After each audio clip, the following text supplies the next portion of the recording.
वगैरह चैनल।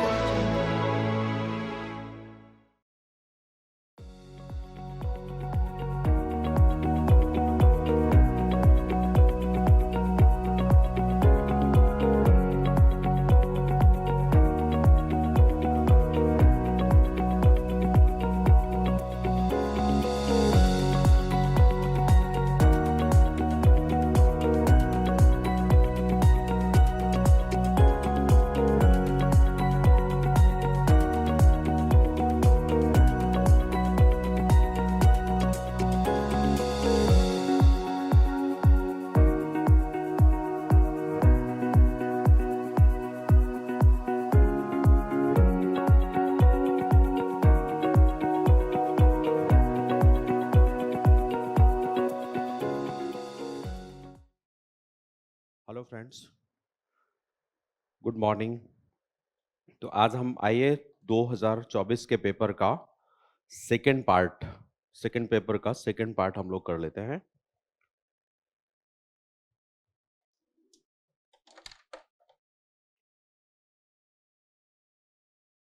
चार सवाल हम लोगों ने कर लिए थे पहले ना, पांचवा सवाल हमें करना है।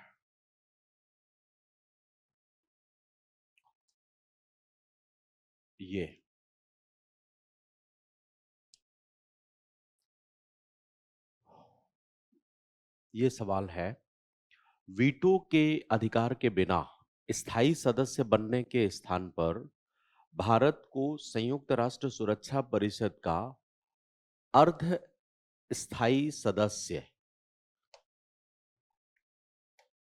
बनने का प्रयास करना चाहिए। मतलब जो स्थिति है वो बनी रहनी चाहिए।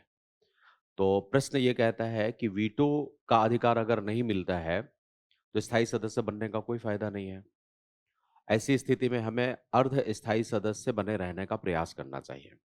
तो एक तो आपको यहाँ पर इसका जब हम फॉर्मेट करें तो सबसे पहले हम ये बताएं कि आ, स्थायी सदस्यता के बेनिफिट क्या है और स्थायी सदस्यता हमें किस स्थिति में प्राप्त करनी चाहिए। अगर वो स्थिति नहीं मिलती है तो अस्थायी सदस्य बनने से क्या फायदे होंगे। दो पार्ट में हम इस आंसर को कर लेंगे। उत्तर प्रारूप हम दो भागों में।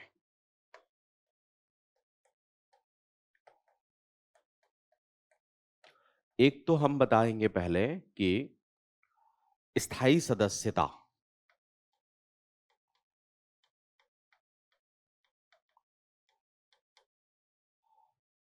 वीटो पावर के साथ में स्थायी सदस्यता के लिए भारत क्या मांग कर रहा है और उसका क्या बेनिफिट होगा।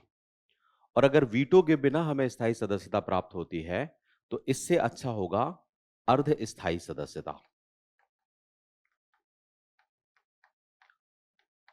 सदस्यता के लाभ, अगर भारत स्थायी सदस्यता की मांग करता है तो यहां पर थोड़ा इंट्रोडक्शन देते हुए सुरक्षा परिषद का कि सुरक्षा परिषद में दो तरीके के सदस्य होते हैं। एक तो स्थायी सदस्य और दूसरा अस्थायी सदस्य। 5 स्थायी सदस्य हैं, 10 अस्थायी सदस्य हैं जो 2 सालों के लिए आते हैं। और ये जो अस्थायी सदस्य हैं ये एशिया अफ्रीका से 5 सदस्य आते हैं। अब इतना बड़ा तो हम नहीं लिख पाएंगे उसमें, लेकिन फिर भी जानते रहें एशिया अफ्रीका से 5 सदस्य होते हैं। तो इन 5 सदस्यों में से एक सदस्य का सीट हम लोगों ने आपसी सहमति से अरब देशों के लिए, खाड़ी देशों के लिए दे दिया है। तो एशिया और अफ्रीका के लिए 4 सदस्य मिल जाते हैं। दूसरा, 2 सदस्य दक्षिण अमेरिका के लिए हैं, एक सदस्य पूर्वी यूरोप के लिए है, 2 सदस्य पश्चिमी यूरोप के लिए है। ऐसे ये 10 सदस्य हो जाते हैं। अब भारत इनमें से स्थायी सदस्यता की मांग कर रहा है। इस मांग करने के लिए भारत ने एकांगी अकेले तौर पर भी मांग करी और इसके बाद हमने G5 बनाया जो आज G4 के तौर पर है, जिसमें भारत जापान के साथ, साउथ अफ्रीका, जर्मनी, ब्राजील इन सब के साथ में मिलकर के और सुरक्षा परिषद के स्थायी सदस्यों का लोकतांत्रिकरण करना चाहता है या बढ़ाना चाहता है। अब यहाँ लोकतांत्रिकरण दो तरीके से होता है। एक तो तरीका ये हो सकता है कि जितने भी सुरक्षा परिषद के स्थायी सदस्य हैं उन सबको वीटो पावर खत्म कर दिया जाए, या एक तरीका ये होता है कि सभी को वीटो पावर हो, लेकिन उन लोगों का ये मानना है कि अगर आ, और राष्ट्रों को स्थायी सदस्य बनाया जाता है तो वीटो पावर नहीं दिया जाएगा। अब वीटो पावर के बिना अगर आप सदस्यता प्राप्त करते हैं तो उससे कोई फायदा होने वाला है नहीं। उससे ये होगा कि जो आप विश्व की तीसरी दुनिया के देश हैं, जिन्हें लेकर के आप सुरक्षा परिषद में दबाव बना सकते थे, अब वो दबाव नहीं बना पाएंगे। तो बिना वीटो के स्थायी सदस्यता प्राप्त करना, यूएनएससी में आपको एक तो फिर आप 5 राष्ट्रों के साथ रहेंगे जिसमें आपको वीटो पावर नहीं रहेगा, तो आप प्रतिस्पर्धा भी नहीं कर पाएंगे, उनके साथ आपको सहमति बनानी पड़ेगी, उनको आप काउंटर नहीं कर पाएंगे। तो प्रश्न का नेचर यही है कि बिना वीटो पावर के स्थायी सदस्यता प्राप्त करना उचित नहीं रहेगा। इससे अच्छा है कि आप अर्ध स्थायी सदस्य बने रहें। अब अर्ध स्थायी सदस्य मतलब 2 सालों के लिए बनते हैं। इससे क्या होगा कि एक तो आप वैश्विक राजनीति में स्थायी सदस्यों के ऊपर दबाव बना सकेंगे, और जब तक आप पूर्ण स्थायी सदस्य नहीं बनते हैं वीटो पावर के साथ, तब तक आप इनको काउंटर करते रहेंगे। एक फायदा आपको ये होगा।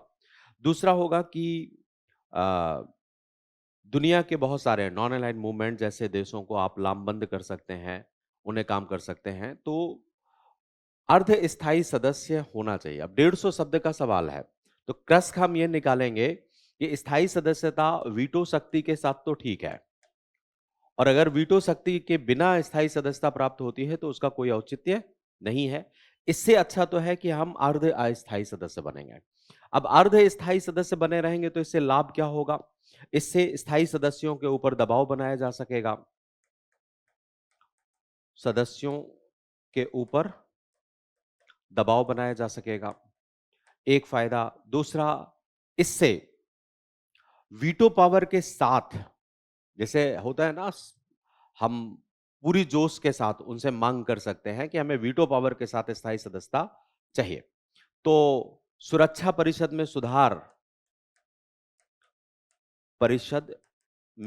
सुधार के लिए दबाव बनाया जा सकता है।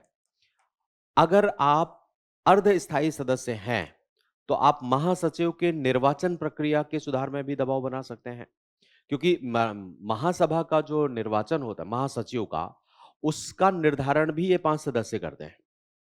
तो महासचिव के चुनाव में भी सुधार का दबाव बना सकते हैं। चुनाव सुधार के लिए दबाव, कुल मिलाकर के ग्लोबल ऑर्गेनाइजेशंस में सुधार के लिए आप दबाव बना सकते हैं। और इससे एक फायदा और आपको यह होगा कि जब तक आप स्थायी सदस्य नहीं हैं, तो आप P5 अगर नहीं है, तो तीसरी दुनिया के देश आपके साथ एक मित्रवत और सहयोगी कदम बढ़ाएंगे, जो कि ग्लोबल नॉर्थ नॉर्थ को काउंटर करने के लिए होगा। तो उस या तीसरी दुनिया को अपने फेवर में करने के लिए ये काम करेगा। तो ऐसे 3-4 बेनिफिट आप यहां पर बता दीजिए कि इनका हमें बेनिफिट मिलेगा। अब अगर हमें वीटो पावर मिल जाता है तो विश्व समुदाय को संतुलित करने के लिए हम प्रभावी राष्ट्र बन जाएंगे, एक मेजर एक्टर के तौर पर आ जाएंगे। तो सुरक्षा परिषद में जो स्थायी सदस्य हैं उनकी पावर तो वीटो है ना। वीटो के बिना अगर हमें ये मिलता है तो ये एक प्रकार से इसी प्रकार का होगा जैसे विदाउट पोर्टफोलियो मिनिस्टर, है ना? तो क्या आप विदाउट पोर्टफोलियो मिनिस्टर बनना चाहेंगे? ये आपको प्रूफ कर देना है। नेक्स्ट प्रश्न हमारा एक और,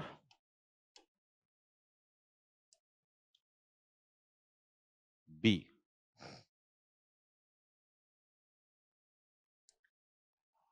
ऐतिहासिक रूप से भूटान का मित्र, ऐतिहासिक रूप से भूटान भारत का मित्र रहा है, परंतु चीन भूटान के सीमा संबंधी मुद्दे भारत के लिए सुरक्षा के मुद्दे बन गए हैं। चर्चा कीजिए।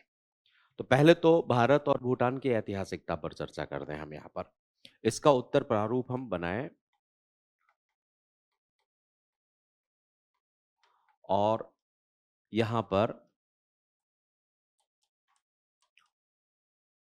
भारत भूटान मित्रता की ऐतिहासिकता।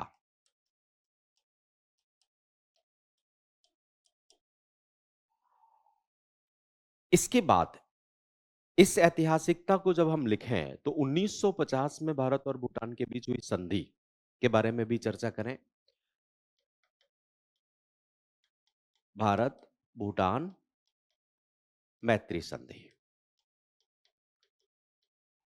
और इस मैत्री संधि में सुरक्षात्मक और कूटनीतिक सहयोग के लिए भूटान भारत से दिशा निर्देश या भारत से परामर्श करेगा। इस मैत्री संधि को लिखते हुए आप 2007 में मैत्री संधि में किया गया संशोधन, संधि में संशोधन, उसको जरूर लिखें। ये एक पार्ट का इंट्रोडक्शन हो गया। और इसी संशोधन में हम ये बताएंगे कि भूटान को अतिरिक्त रियायत दी गई अन्य देशों के साथ अपने कूटनीतिक संबंध बनाने के लिए। और वहीं से भूटान और चीन के बीच बॉर्डर डिस्प्यूट को सॉर्ट आउट करने के लिए वार्ताएं आरंभ हो गई। मतलब दोनों देशों ने वर्ष 2016 में ये निर्णय लिया कि भूटान और चीन के बीच जो बॉर्डर डिस्प्यूट्स हैं उनको सॉर्ट आउट करेंगे। तो फिर दूसरे नंबर पर हम भूटान चीन सीमा विवाद समाधान हेतु वार्ताएं, ये बताना है आपको। अब चीन और भूटान के सीमा संबंधी मुद्दे मुद्दे पहले आप बताएंगे कि मुद्दे क्या हैं। जैसे जकारलुंग, पसामलुंग और डोकलम, ये डिस्प्यूट्स हैं। तो ये वार्ता शुरू हुई 2016 में। अब इस वार्ता में अगर भूटान और चीन के बीच सीमा वार्ता होती है और सहमति बनती है उनके बीच में, उसमें भारतीय हितों को ध्यान में नहीं रखा जाता है तो भारत को क्षति होगी। लेकिन ऐसा आपको बताते हुए कि अगर भारत के हितों को ध्यान में नहीं रखा जाता है और डोकलम क्षेत्र को लेकर के भूटान और चीन के बीच में कोई सहमति बनती है तो भारत को नुकसान होगा। फिर कंक्लूड करते समय आप ये बताएंगे कि हालांकि भूटान ने ये अश्योर किया है रिसेंटली, जब 25वें दौर की इनकी वार्ता हुई और चीन और भूटान के बीच में एक जेआईटी बनाया गया, ज्वाइंट कमेटी बनाई गई। उसके बाद भूटान ने ये स्पष्ट किया था कि भूटान के प्रधानमंत्री ने कि जो डोकलम का क्षेत्र है या भूटान और चीन के सीमा का विवाद है वो द्विपक्षीय नहीं है, त्रिपक्षीय है और भारत इसमें एक पार्ट है। तो भारत के हितों को नजरअंदाज नहीं किया जाएगा। यहाँ पर आ, एक कंसेप्ट इन्होंने बनाया, त्रिचरणीय रोड मैप तैयार किया, जिसमें जकारलुंग और पसामलुंग के डायलॉग्स अलग होंगे, उनके बारे में समझौता अलग होगी। भारत की सुरक्षा के लिए जो संवेदनशीलता है उसको ध्यान में रखेगा। तो भूटान ने यहां पर अश्योर किया है, भूटान ने भारत को सुनिश्चित किया है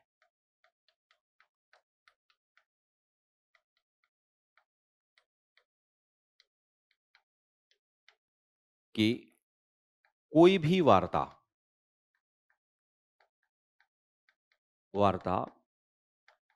भारतीय सुरक्षा को नजरअंदाज करके नहीं की जाएगी।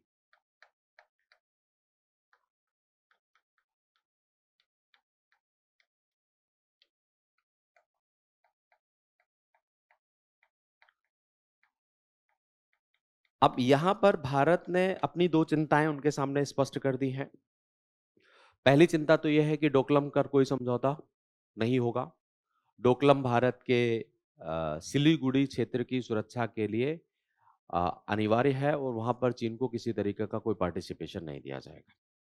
दूसरी बात कि अगर भूटान और चीन के बीच में डिप्लोमेटिक रिलेशन बनते हैं, क्योंकि अभी तक उनके बीच कोई डिप्लोमेटिक रिलेशन नहीं है, तो वो डिप्लोमेटिक रिलेशन से ग्रेजुअली धीरे धीरे बनना चाहिए, ना कि सभी मुद्दों पर आकस्मिक तौर पर एक साथ आप संबंध बनाए, ताकि हितों को ध्यान में रखते हुए कि वो कैसे प्रयोग करता है अपने कूटनीतिक रिलेशन। तो ये दोनों बातें भारत ने स्पष्ट कर दी हैं भूटान के सामने कि हम आपसे ये अपेक्षा करते हैं कि डोकलम क्षेत्र पर कोई समझौता आप नहीं कहेंगे, ये क्रिटिकल सेंसिटिव इशू है। और जब भी आप कूटनीतिक संबंध बनाएं चीन के साथ में, तो ये ध्यान रखें कि वो एक साथ नहीं होना चाहिए, धीरे धीरे उनको बनाएं। तो ये चिंताएं आप प्रकट कर दीजिए। हो गया। पहले भारत के साथ उनकी क्या स्थिति है, फिर ये 2016 के बाद उनकी वार्ताएं शुरू हुई और इसके लिए एक जेआईटी बनाया गया। जेआईटी में अभी 2021 में 25वें दौर की वार्ता हुई थी और फिर भारत ने अपनी चिंताएं प्रकट कर दी। 3 पार्ट में यह आंसर हो जाएगा, छोटा सा प्रश्न है और छोटे छोटे पैरा बनेंगे इसमें। नेक्स्ट, सी।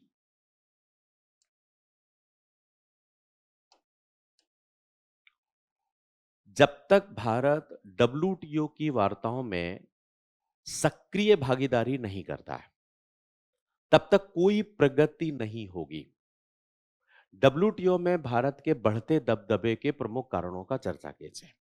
तो पहले तो थोड़ा सा चर्चा कर देंगे हम डब्ल्यूटीओ के बारे में कि डब्ल्यूटीओ क्या है और इसके ऑब्जेक्टिव क्या क्या है।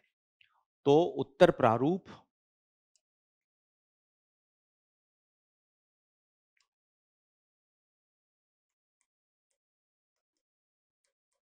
यहां पर हम डब्ल्यूटीओ का परिचय एवं उद्देश्य, क्यों गठित किया गया, 1995 में डब्ल्यूटीओ बनाया और इसको भूमिकाएं तय की गई कि विश्व व्यापार संगठन समझौते का प्रशासन देखेगा ये। दूसरा, व्यापार वार्ताएं के लिए मंच प्रदान करेगा, व्यापार विवादों का समाधान करेगा। ऐसे कुछ ऑब्जेक्टिव यहां पर आप 3-4 बता दीजिए। और इसके बाद ये बताइए कि भारत डब्ल्यूटीओ में कैसे अपना प्रभाव बनाता चला जा रहा है। तो भारत का बढ़ रहा प्रभाव, या थोड़े से चैलेंजेस भी बता दो यहां पर। डब्ल्यूटीओ और भारत के बीच में या तीसरी दुनिया के बीच में कॉन्फ्लिक्ट क्या हो, लेकिन बहुत कम माइन्यूट मात्रा में। डब्ल्यूटीओ में विवाद के मुद्दे, ये अब इन मुद्दों में जैसे आप सब्सिडी को बता दीजिए, नॉन एग्रीकल्चर मार्केट को बता दीजिए, और ये 2-3 मुद्दे छोटे से रूप में, चाहे इस पॉइंट के साथ ही आप बता दें। इसके बाद डब्ल्यूटीओ में भारत का बढ़ रहा प्रभाव, ये मेजर पार्ट है इसका, में भारत का बढ़ रहा प्रभाव। अब यहां आपको चर्चा करनी है, तो कैसे बताएंगे क्यों भारत का प्रभाव बढ़ रहा है। तो एक तो भारत का जीडीपी ग्रोथ रेट, भारत का आर्थिक समृद्धि और भारत की नीतियां। भारत ने अपनी नीतियों में निवेश, इंफ्रास्ट्रक्चर डेवलपमेंट, न्यू स्टार्टअप्स, एक आर्थिक दृष्टिकोण से विविधता लाने का काम किया है। तो दो, एक तो यहां पर हमें भारत की परिवर्तित आर्थिक नीति। अब परिवर्तित आर्थिक नीति में आप क्या क्या बताएंगे। एक तो भारत का जो इकोनॉमिक ग्रोथ रेट है वो तेजी से बढ़ा है। दूसरा, भारत ने अर्थव्यवस्था के क्षेत्र में व्यापकता, व्यापकता का मतलब ये हुआ कि जहां पहले हम एग्रीकल्चर या इंडस्ट्रियल सेक्टर में थे, आज हम सर्विस सेक्टर में आ रहे हैं, हम एनवायरमेंट प्रोटेक्शंस में आ रहे हैं, ग्रीन एनर्जी के क्षेत्र में हम काम कर रहे हैं, वो सारी चीजें आ गई। तो दूसरे नंबर में आप बता दीजिए भारतीय अर्थव्यवस्था की व्यापकता, ये एक बड़ा स्ट्रॉन्ग पॉइंट हो जाएगा। फिर भारत के बाजार का आकार, एक बड़ा बाजार है और लोगों की परचेजिंग पावर भी बढ़ी है। तो बाजार एवं परचेजिंग पावर मतलब क्रय शक्ति, क्रय शक्ति में वृद्धि हो रही है। तो ऐसी स्थिति में आ, दुनिया की जितनी भी बड़ी शक्तियां हैं वो भारत की तरफ आना चाहेंगे। दूसरा, इनोवेशन और टेक्नोलॉजी हमारी बढ़ रही है और इस क्षेत्र में अपॉर्चुनिटी भी है। जैसे आप देखो कि आर्टिफिशियल इंटेलिजेंस है, इंटरनेट ऑफ थिंग्स हैं। तो यहाँ पर दुनिया की बड़ी-बड़ी कंपनियों को अपॉर्च्युनिटी है। जैसे एप्पल अभी भारत आ गया, या जो वो कार बनाने वाला है ना, कौन है? हाँ, वो भारत आने का प्रयास कर रहा है। तो आप ऐसा बता सकते हैं कि भारत में तकनीकी एवं नवाचार की प्रकृति बढ़ रही है। भारत ने अपनी नीति में लाइसेंस पॉलिसी को भी कमजोर किया है और बुलाया है, आकर्षित किया है कि भारत आओ और आप निवेश करो यहाँ पर, जैसे अभी हमारे प्रधानमंत्री कहते रहते हैं। इसके बाद भारत ने डब्ल्यूटीओ के मंच के साथ-साथ बहुत सारे रीजनल ऑर्गेनाइजेशन पर भी फोकस किया है। मल्टी अलाइनमेंट्स की भी नीति भारत की रही है, जहां पहले हम नॉन अलाइन मूवमेंट पर काम करते थे, अब हम मल्टी अलाइन मूवमेंट पर। तो ऐसे कुछ काम बता दीजिए। इसके बाद अब ये दोनों चीजें हो गई कि इस कारण से दुनिया के देश क्या सोचने लगे। यहाँ एक स्टेटमेंट आप ब्रिटेन के प्रधानमंत्री का दे सकते हैं, जिन्होंने कहा था कि भारत के बिना डब्ल्यूटीओ या कोई भी वैश्विक संगठन प्रभावी रूप धारण नहीं कर सकता। तो उनका स्टेटमेंट आप यहां पर प्रयोग कर सकते हैं। अब इसमें प्रॉब्लम्स क्या आ रही हैं? तो एक तो यहां पर आपने विवाद के मुद्दे बता दिए हैं पहले, तो दोबारा प्रॉब्लम बताने की कोई आवश्यकता नहीं है, क्योंकि ये डिस्प्यूटेड एरिया है। लेकिन फिर कंक्लूड करते समय आपको एक बात तो बतानी ही पड़ेगी कि भारत के समक्ष चुनौतियां क्या हैं, या क्यों डब्ल्यूटीओ और भारत के बीच में प्रॉपर सहमति नहीं बन पा रही है। तो ऐसे कुछ कारण, जैसे विवाद निपटान तंत्र अभी तक डब्ल्यूटीओ के पास नहीं है। तो कुछ चुनौतियां यहां पर आप एक दो पॉइंट, जैसे एग्जाम्पल के तौर पर कि अभी विवाद निपटान तंत्र नहीं है, व्यवस्थित नहीं है। तो भारत जो डिस्प्यूट रेजोल्यूशन सिस्टम बनाना चाहेगा, वो पूरी दुनिया के हितों को ध्यान में रख करके बनाना चाहेगा। जबकि पश्चिमी यूरोप हो या अमेरिका हो या ये देश चाहेंगे कि उनका हित यहाँ पर, तो कॉन्फ्लिक्ट इस स्थिति पर बना हुआ है। ये आप बता दीजिए और कंक्लूड कर दीजिए। ठीक हो जाएगा आंसर।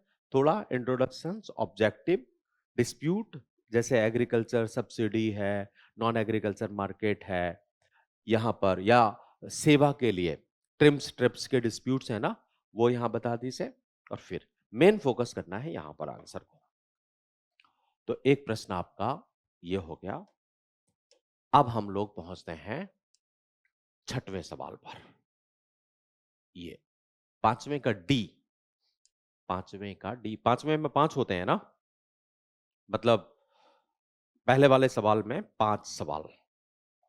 तो डी कहता है एशिया प्रशांत रणनीति को नई शब्दावली भारत प्रशांत, मतलब इंडो पैसिफिक स्ट्रैटेजी, भारत प्रशांत रणनीति से प्रतिस्थापित करने के पीछे तर्क पर चर्चा कीजिए। तो पहले जो एशिया पैसिफिक हुआ करता था वो था, और अब क्या हो गया, जैसे यूएस ने अपनी विंग्स का नाम बदल करके और इंडो पैसिफिक कर दिया था। तो यहां पर ऐसा करने का कारण क्या है? स्वाभाविक सी बात है कि भारत का इंपॉर्टेंस हिंद प्रशांत क्षेत्र में बढ़ रहा है, तो वो कारण बताने होंगे। इसके पहले हम ये बताएंगे कि हिंद प्रशांत रणनीति है क्या, और इस रणनीति के पार्टनर्स कौन कौन से हैं इस रणनीति पर फोकस करने वाले। तो उत्तर प्रारूप में अब यहां पहले आप हिंद प्रशांत रणनीति, प्रशांत रणनीति का परिचय देंगे। इसी परिचय में हम इसका मुख्य उद्देश्य क्या है, इस इंडो पैसिफिक स्ट्रैटेजी का, वो हम बता देंगे।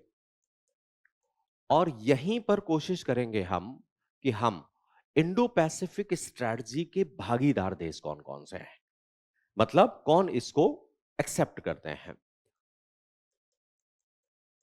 भागीदार देश। ठीक, ये चर्चा कर देंगे। और यहां एक सब पॉइंट हम यूएसए का, कि यूएसए ने अपनी विंग या सुरक्षात्मक विंग का नाम बदल करके ये कर दिया। दूसरे नंबर पर इंडो पैसिफिक स्ट्रेटजी में भारत की केंद्रीयता। अब यहां, क्योंकि प्रश्न का मुख्य पार्ट क्या है, भारत की केंद्रीयता, क्योंकि इसका नाम बदल करके एशिया पैसिफिक के स्थान पर क्या किया है, इंडो पैसिफिक स्ट्रेटजी। तो यहां पर हिंद प्रशांत रणनीति में, प्रशांत रणनीति में भारत की केंद्रीयता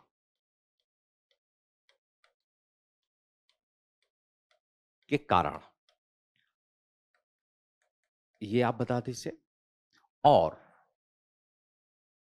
फिर इस रणनीति के आधार पर उठाए गए कदम, कि किसने किसने क्या क्या काम किया, थोड़ा सा, या इनके साथ ही लिख सकते हैं, रणनीति के तहत उठाए गए कदम।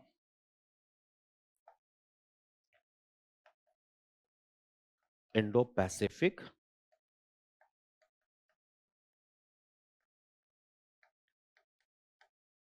के तहत उठाए गए कदम, इतना आंसर बन जाएगा। अब यहां देखो, हिंद प्रशांत रणनीति में कब इसके नाम को परिवर्तित किया गया, और इसका इंट्रोडक्शन क्या है, तो हिंद प्रशांत रणनीति में बेसिकली यूएस ने वर्ष 2011 में इंडो पैसिफिक क्षेत्र के लिए एक pivot to Asia Pacific policy बनाई। तो यूएसए पहले क्या होता था कि वो क्विड प्रो को, मैं दूसरे पेज में समझा देता हूं ना, यूएसए की नीति हुआ करती थी क्विड प्रो को,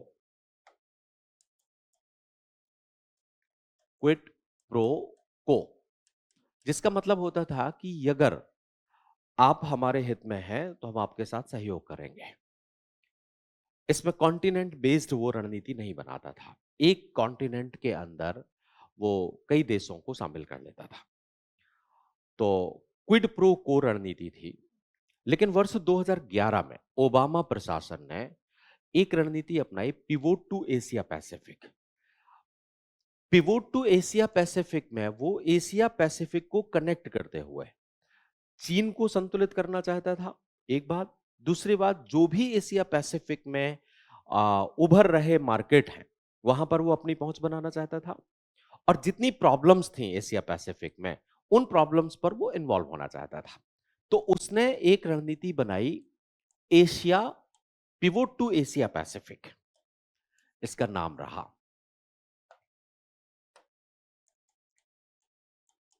पिवोट टू एशिया पैसिफिक।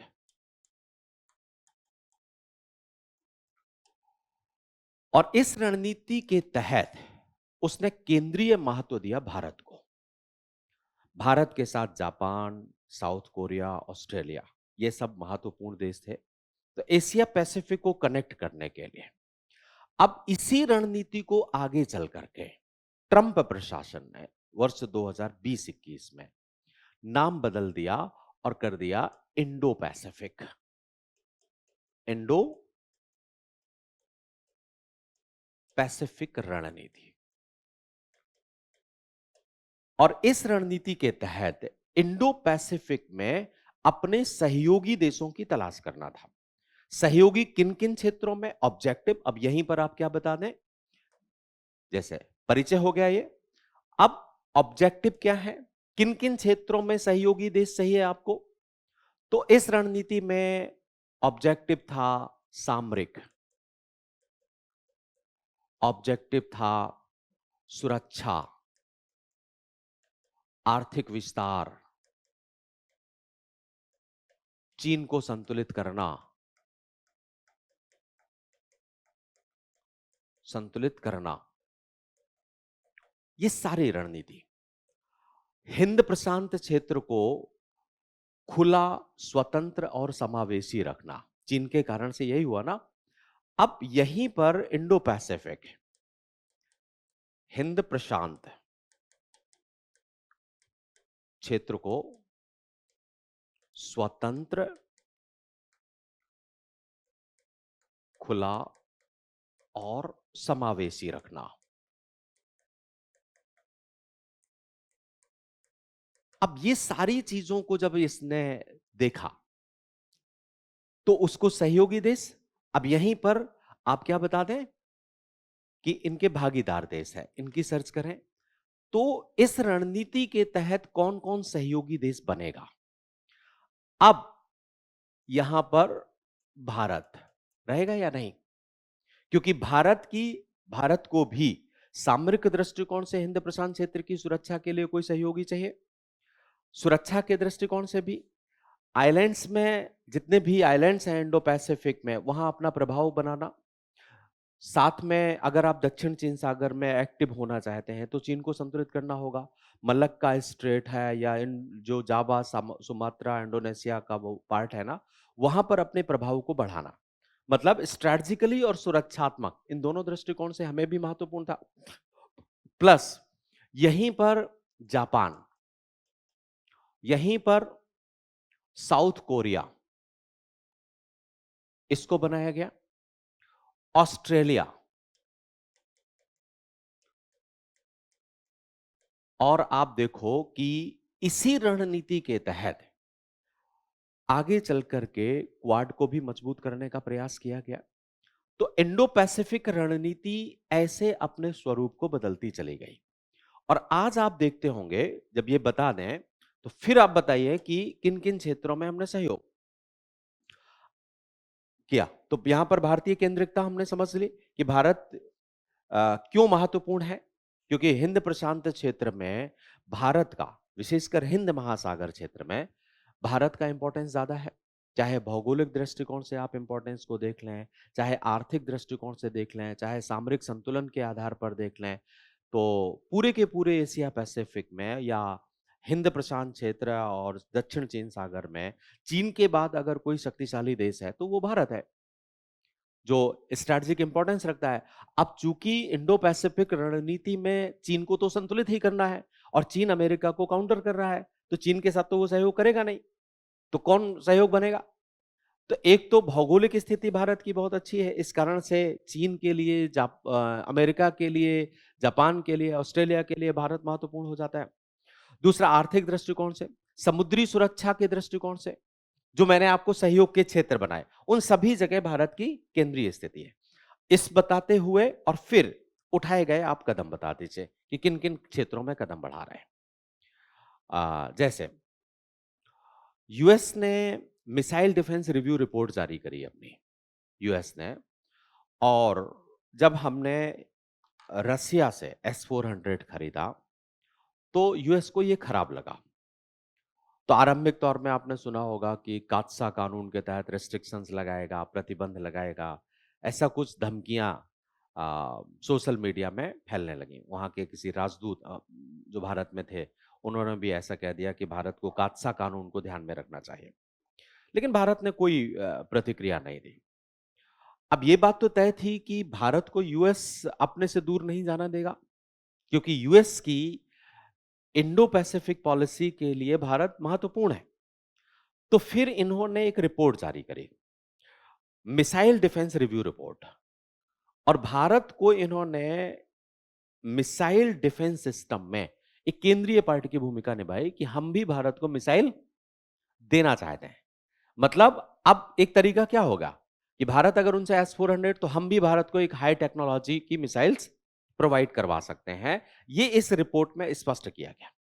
जबकि वहीं पर आप देखो, जब हमने S-400 का सौदा नहीं किया था तो इससे पहले यूएस हमें मिसाइल टेक्नोलॉजी नहीं दे रहा था। तो एक परिवर्तन आया है नहीं। तो यूएस ने अब अपनी मिसाइल डिफेंस रिव्यू रिपोर्ट में भारत को मिसाइल के बारे में या मिसाइल टेक्नोलॉजी के बारे में केंद्रीय महत्व दिया। क्लियर। दूसरी बात की भारत, उसने एक नई मैरीटाइम सिक्योरिटी स्ट्रेटजी बनाई है, जिसमें आप सागर प्रोजेक्ट को देख रहे हैं, सागरमाला प्रोजेक्ट को, और विभिन्न, या मालाबार युद्धाभ्यास है, विभिन्न देशों के साथ युद्धाभ्यास हम कर रहे हैं। तो एक दूसरा पॉइंट हम क्या बता सकते हैं कि भारत की न्यू मैरीटाइम सिक्योरिटी स्ट्रेटजी है, जिसमें हमने कोलंबो कॉन्क्लेव भी बनाया मालदीव के साथ में, श्रीलंका के साथ में, जिसमें बांग्लादेश को भी एक सहयोगी बनाया गया। भारत की एक्ट ईस्ट पॉलिसी है। एक्ट ईस्ट पॉलिसी में भारत ने आसियान को केंद्रीय महत्व दिया है और अपने दायरे को भी बढ़ाया। जैसे 4C पर बेस्ड हो गई हमारी एक्ट ईस्ट पॉलिसी, जहां पर सिक्योरिटी भी है, कनेक्टिविटी है, जहां पर कल्चर कोऑपरेशन भी है और कैपेसिटी बिल्डिंग भी है। ये सारी चीजें हमने, तो ये ऐसे प्रोविजन है जहां पर यूएस, जापान और ये सभी आकर्षित होंगे। एक स्थिति ये आई। इसके बाद अब चीन को संतुलित करने के लिए क्या क्या, जो चीन ने मोतियों की माला प्रोजेक्ट चलाया है, चीन ने क्रेडिट डेप्ट डिप्लोमेसी का प्रयोग किया है, इन सबको संतुलित करने के लिए भारत को भी आवश्यकता थी। तो यहां पर भारत ने क्या कदम उठाए हैं, यूएस ने क्या कदम उठाए हैं, इनको आपको बताते जाना है कि कौन कौन से। अब भारत के साथ बहुत सारे समझौते भी हमने कर लिए, जैसे कॉमकासा समझौता हुआ है हमारा, तो इनको ध्यान रखना है और ये कंक्लूड हो जाएगा। ठीक, नेक्स्ट प्रश्न पर पहुंचे हम। ई,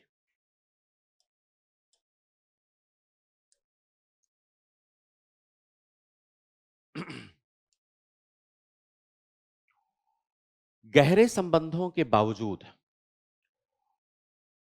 चीन द्वारा श्रीलंका में निवेश एवं आर्थिक प्रभुत्व के बढ़ते प्रभाव के कारण भारत और श्रीलंका के संबंधों में तनाव देखा गया है। विश्लेषण कीजिए। ठीक, अब यहां पर आपको 3 स्टेप में यह आंसर बताना पड़ेगा। पहले तो आपको भारत और श्रीलंका के बीच, क्योंकि प्रश्न क्या कहता है, गहरे संबंधों के बावजूद बावजूद चीन द्वारा श्रीलंका में निवेश और आर्थिक प्रभुत्व के बढ़ते प्रभाव के कारण भारत और श्रीलंका के संबंधों में तनाव देखा गया। कंक्लूड हम तनाव के साथ नहीं करेंगे, कंक्लूड हम, क्योंकि 2021 के बाद से रिलेशन फिर से अच्छे होने लगे ना, तो यहां पर हम आंसर को उत्तर प्रारूप को 3 भागों में बांटेंगे। सबसे पहले भारत श्रीलंका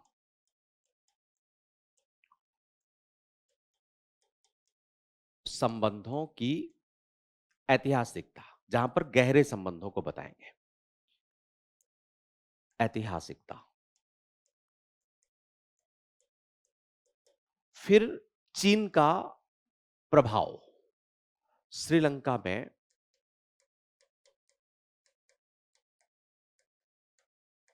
चीन का प्रभाव, फिर श्रीलंका में आर्थिक संकट और भारत श्रीलंका संबंधों का पुनः सक्रिय होना।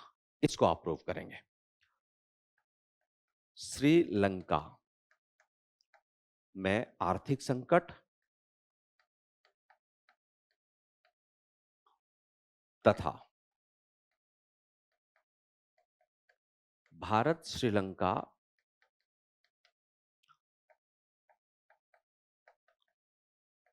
संबंधों की पुनर्सक्रियता।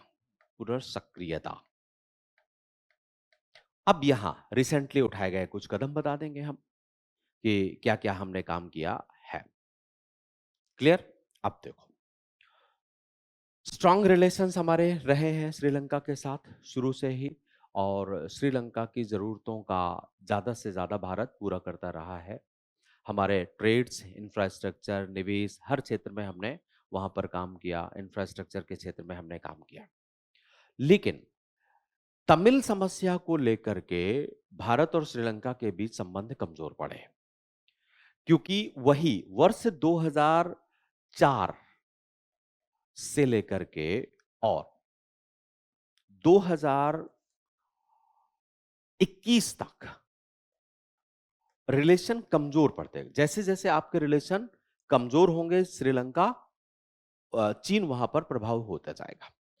तो यहां 2004 में श्रीलंका के महिंद्रा राजपक्षे ने तमिल समस्या का उन्मूलन करने के लिए युद्ध की नीति अपनाई थी कि हम एलटीटी को, अब हमने क्या किया कि शर्तों के साथ श्रीलंका सरकार को मदद की कि शर्त यह है कि आप मानव अधिकारों का संरक्षण करेंगे जब एलटीटी समाप्त हो जाएगी। लेकिन चीन ने यहां पर बिना शर्त श्रीलंका का समर्थन किया। तो जब हम शर्तों के साथ समर्थन करेंगे और चीन बिना शर्तों के समर्थन करेगा और अतिरिक्त उसको सहायता प्रदान करेगा, तो स्वाभाविक सी बात है कि श्रीलंका का झुकाव चीन की तरफ बढ़ेगा। तो 2004 से लेकर के और 2014 तक भारत ने कुछ ऐसी नीतियां अपनाई जिस कारण से श्रीलंका और भारत के बीच में दूरियां बढ़ी और उसी दूरी का लाभ उठा करके चीन वहां पर सक्रिय हुआ। 2014 के बाद से फिर हमने कंस्ट्रक्टिव पॉलिसी अपनाई और जैसे दबाव बनाना मानव अधिकारों को लेकर के, राष्ट्रीय स्तर पर हम दबाव बनाते रहे लेकिन वैश्विक स्तर पर हमने दबाव नहीं बनाए। 2013 में तो हमने जो संयुक्त राष्ट्र मानव अधिकार परिषद है वहां पर श्रीलंका के विरोध में मतदान किया, जबकि हमारी रणनीति ऐसी थी ही नहीं कि किसी भी राष्ट्र के अगेंस्ट या राष्ट्र के फेवर में हम मतदान नहीं करते रहे, वहां पर हम वॉकआउट करते रहे। लेकिन 2013 में संयुक्त राष्ट्र सुरक्षा मानव अधिकार परिषद में हमने श्रीलंका के विरोध में मतदान किया। चोगम सम्मेलन आयोजित किया गया 2013 में जहां भारतीय प्रधानमंत्री ने शिरकत नहीं की। तो ये सब डिस्टेंस को बढ़ाएगा और जितनी मात्रा में आप डिस्टेंस को बढ़ाओगे उतना ही चीन का इन्वॉल्वमेंट बढ़ेगा। तो चीन यहां पर 14 तक बढ़ता गया। 14 के बाद से जब हमें लगा कि अब ये ज्यादा हो रहा है और बढ़ते बढ़ते 2021 तक चीन का इन्वॉल्वमेंट बढ़ गया। लेकिन 2021 में चीन में श्रीलंका में आर्थिक संकट आ गया और आर्थिक संकट से पहले श्रीलंका को हम्बनटोटा बंदरगाह चीन को लीज देना पड़ा, लीज में। तो अब श्रीलंका को यह लगने लगा कि चीन के साथ बहुत ज्यादा इन्वॉल्वमेंट हमारे लिए नुकसानदायक होगा और वहां के कॉमन पीपुल्स के अंदर भी विरोध उत्पन्न हो गया। तो इस आर्थिक संकट में चीन ने श्रीलंका की बहुत ज्यादा मदद नहीं की। ऐसी स्थिति को भारत ने एक अवसर के तौर पर उठाया और 2001 के 21 के बाद से भारत ने बहुत सारे कदम उठाए यहां पर, जैसे 400 अरब डॉलर्स का हमने उसको ऋण प्रदान किया, सहायता प्रदान की, बेल आउट पैकेज हमने दिया, उर्वरक हमने वहां पर दिए, बहुत सारे संयंत्र हमने वहां पर जाकर के लगाए। तो वो सहयोग के कदम आपको यहां पर बता देना है, ठीक है ना। फिर जब आप कंक्लूड करें, वर्ष 2021 के बाद से भारत और श्रीलंका के बीच संबंधों में पुनः सक्रियता आई है, किंतु कुछ चुनौतियां आज भी बनी हुई हैं। समुद्री विवाद, तमिल समस्या, तमिल मानव अधिकार, इसको लिखते हुए आप इसको कंक्लूड कर दीजिए, ठीक। तो 3 पार्ट में आपका आंसर ये हो जाएगा। तो अब हम लोग पहुंचते हैं नेक्स्ट प्रश्न पर, और 6वां सवाल हमारा, 6वें सवाल का पहला पोर्शन। क्या आप इस विचार से सहमत हैं कि हाल में भारत की विदेश नीति नेहरूवाद से नव उदारवाद की ओर संक्रमण की स्थिति में है? उचित उदाहरणों से आप स्पष्ट कीजिए। अब ये प्रश्न थोड़ा फिलोसॉफिक हो गया, राइट। अब यहां पर जब हम उत्तर प्रारूप बनाएंगे, प्रारूप, तो यहां पर आपको बताना होगा कि विदेश नीति का नेहरूवादी दृष्टिकोण क्या है और विदेश नीति का नव उदारवादी दृष्टिकोण क्या है। तो विदेश नीति का नेहरूवादी दृष्टिकोण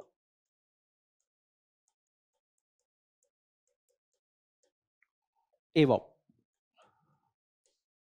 नव उदारवादी दृष्टिकोण,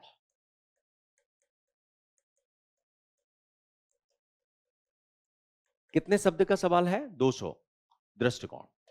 अब दोनों को कंपेयर कर देना है, नेहरूवादी और नव उदारवादी दृष्टिकोण। नेहरूवादी दृष्टिकोण के जितने हमारी विदेश नीति के सिद्धांत है ना, उनके आधार पर आप बता दीजिए। नेहरूवादी दृष्टिकोण में हम शांतिपूर्ण सह अस्तित्व, पूर्ण सह अस्तित्व पर काम करते थे। हम पंचशील पर काम करते थे। हम आत्मनिर्भरता और स्वायत्त आत्मनिर्भरता पर हम फोकस करते थे। आत्मनिर्भरता पर हम फोकस करते थे। हम गुट निरपेक्षता पर फोकस करते थे। गुट निरपेक्षता, ये आज भी हम इनको मानते तो हैं, लेकिन जमीनी स्तर पर नहीं। अब नौ उदारवादी दृष्टिकोण किस पर निर्भर करता है? नौ उदारवादी दृष्टिकोण निर्भर करता है आर्थिक विकास पर। आर्थिक विकास, नौ उदारवादी दृष्टिकोण निर्भर करता है वैश्वीकरण पर। नौ उदारवादी दृष्टिकोण आर्थिक अंतर्निर्भरता पर निर्भर करता है। मतलब अगर आपके पास टेक्नोलॉजी है, हमारे पास अगर इंफ्रास्ट्रक्चर है, आपके पास ये है, तो आप एक दूसरे का सहयोग करिए। तो ये अंतर्निर्भरता पर निर्भर करता है, इंटरडिपेंडेंसी पर यह दृष्टिकोण निर्भर करता है। तो अब ये आपने बता दिया कि इनकी विदेश नीति किस पर आधारित थी और वर्तमान। फिर आप यहां पर, क्योंकि प्रश्न क्या कह रहा है, उचित उदाहरणों की सहायता से आप अपने उत्तर को पुष्ट कीजिए। अब आपने कौन से कदम उठाए गए? उठाए गए कदम, जो उठाए गए कदम हो वो अगर इस तरीके से दिखाई दे रहे हो कि वो शिफ्ट करते हुए नजर आ रहे हैं, तो सबसे अच्छे माने जाएंगे। और लेकिन अगर नहीं आ रहा है, तो आप जो नए नए प्रोजेक्ट हमारे चले हुए हैं उनको बता दीजिए। तो उठाए गए कदम में आप क्या क्या लिखोगे प्रश्न में?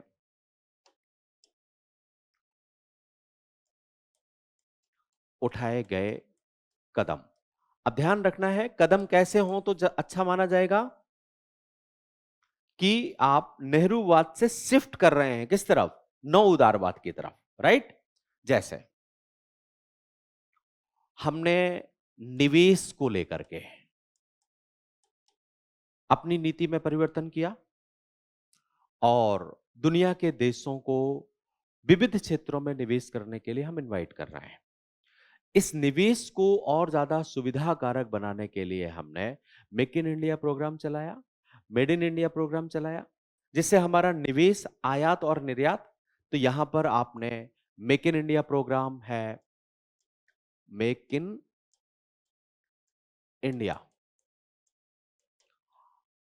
नेहरूवादी नीति में हमने कभी भी हथियारों के निर्यात की नीति नहीं अपनाई थी, लेकिन हमने हथियार निर्यात कर रहे हैं ना हम अब। तो एक तो हमने वो काम किया। एक उदाहरण आप निवेश से संबंधित मेक इन इंडिया प्रोग्राम को बता दीजिए, या फिर अब हम फ्री ट्रेड इकोनॉमी की तरफ जा रहे हैं। और जैसे आसियान के साथ हमने एफटीए किया 2009 में, और हम मांग कर रहे हैं कि एफटीए हो। तो वैश्विक निवेश के साथ आप मुक्त व्यापार की तरफ आगे बढ़ रहे हैं। मुक्त व्यापार अगर वो हमारी हित में है तो हम मुक्त व्यापार को बढ़ाएंगे। बहुपक्षीय संस्थाओं की तरफ हम आगे बढ़ रहे हैं। पहले क्या था, हम नॉन अलाइंड थे, अब हम कौन हो गए? नॉन अलाइंड के साथ मल्टी अलाइंड। हम नाम को हमने नजरअंदाज नहीं किया, इग्नोर नहीं किया, बल्कि नाम के साथ हमने मल्टी अलाइन मूवमेंट को शुरू किया है। और ऐसा करके हम ग्लोबल साउथ के अप्रोच को मजबूत करना चाहते हैं। तो जो पहले गुट निरपेक्ष या तीसरी दुनिया, अल्फ्रेड साबी जैसे लोग इसको कहा करते थे, अब हम किस कंसेप्ट को लेकर के आए? Global south. अब यहां पर नॉन अलाइंड मूवमेंट है, मान लेते हैं ये सभी के सभी देश तीसरी दुनिया के नॉन अलाइंड मूवमेंट हैं। इन देशों से आपको अपने रिलेशन बनाए रखने हैं, चाहे अफ्रीका हो, चाहे लैटिन अमेरिका हो, या एशिया के देश हो। लेकिन इनका डेवलपमेंट करने में आप मदद नहीं करेंगे तब तक कि आप नहीं, आपके नहीं हो पाएंगे। और डेवलपमेंट करने के लिए आपके पास अपनी कैपेसिटी नहीं है, तो आपको ग्लोबल ऑर्गेनाइजेशंस के साथ जाना पड़ेगा। अब आपने यहां पर निवेश के लिए इनवाइट करना शुरू किया, किन राष्ट्रों को? बड़े बड़े शक्तिशाली राष्ट्रों को। तो आपने कहा कि साहब आओ G20 इधर काम करो, आओ G7 इधर काम करो, यूएसए आओ इधर काम करो, राइट? तो हमने नॉन अलाइन मूवमेंट को खोया नहीं, बल्कि नॉन अलाइन मूवमेंट को और व्यापक बना दिया। व्यापक बना के किसमें शामिल कर लिया? तो ये एक और चेंज यहां पर आया। तो इसके लिए आपने यूएस के साथ बहुत सारे समझौते किए, हिंद महासागर की सुरक्षा में जहां पहले हम यूएसए के हस्तक्षेप को स्वीकार नहीं करते थे, नजरअंदाज करते थे या विरोध करते थे, लेकिन चीन की साम्राज्यवादी नीति को अगर आप संतुलित करना चाहते हैं तो यूएसए का सहयोग आपको प्राप्त करना होगा। हम्म? हमने अपनी नीति में, जैसे हमारी नीति में रूस के ऊपर निर्भरता हुआ करती थी, लेकिन अब हमने निर्भरता को डिसेंट्रलाइज कर दिया, तो वहां पर भी आप कम करते आए। तो ऐसे हम बता सकते हैं। फिर वैश्विक संगठनों में प्रभावी भूमिका निभाने की तरफ हम आगे बढ़ रहे हैं। वैश्विक संगठनों में प्रभावी भूमिका, जैसे ऑस्ट्रेलिया ग्रुप, वासेनर अरेंजमेंट, MTRC, इन सब के हम सदस्य बने और सुरक्षा परिषद की सदस्यता और आपका इन सब क्षेत्रों की सदस्यता या मांग कर रहे हैं, हम आगे बढ़ना चाहते हैं, ये आप बता दीजिए। ये दृष्टिकोण क्या है? अब बस अप्रोच क्या ध्यान रखना है, ये नेहरूवादी दृष्टिकोण किन पर निर्भर था, आधारित था? वो आदर्शवादी सिद्धांतों पर आधारित था। हमने आदर्शवाद का त्याग नहीं किया है। आज की जो हमारी विदेश नीति है वो एक समन्वयात्मक विदेश नीति है, ना तो पूर्णतः यथार्थवादी है और ना ही पूर्णतः आदर्शवादी है। जो समन्वयात्मक दृष्टिकोण होता है वो नव उदारवादी है, जो अपने हितों के आधार पर दुनिया के राष्ट्रों के साथ में सहयोग करता है। क्लियर? तो ये आपको स्पष्ट कर देना है। नेक्स्ट प्रश्न पर चलें।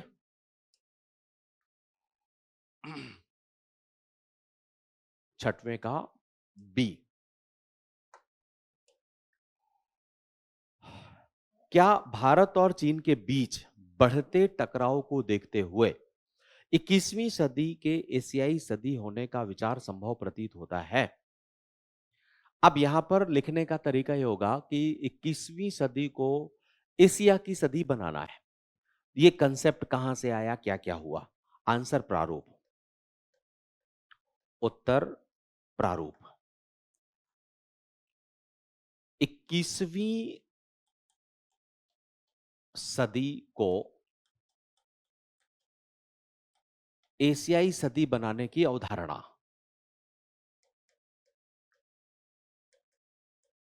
बनाने की अवधारणा,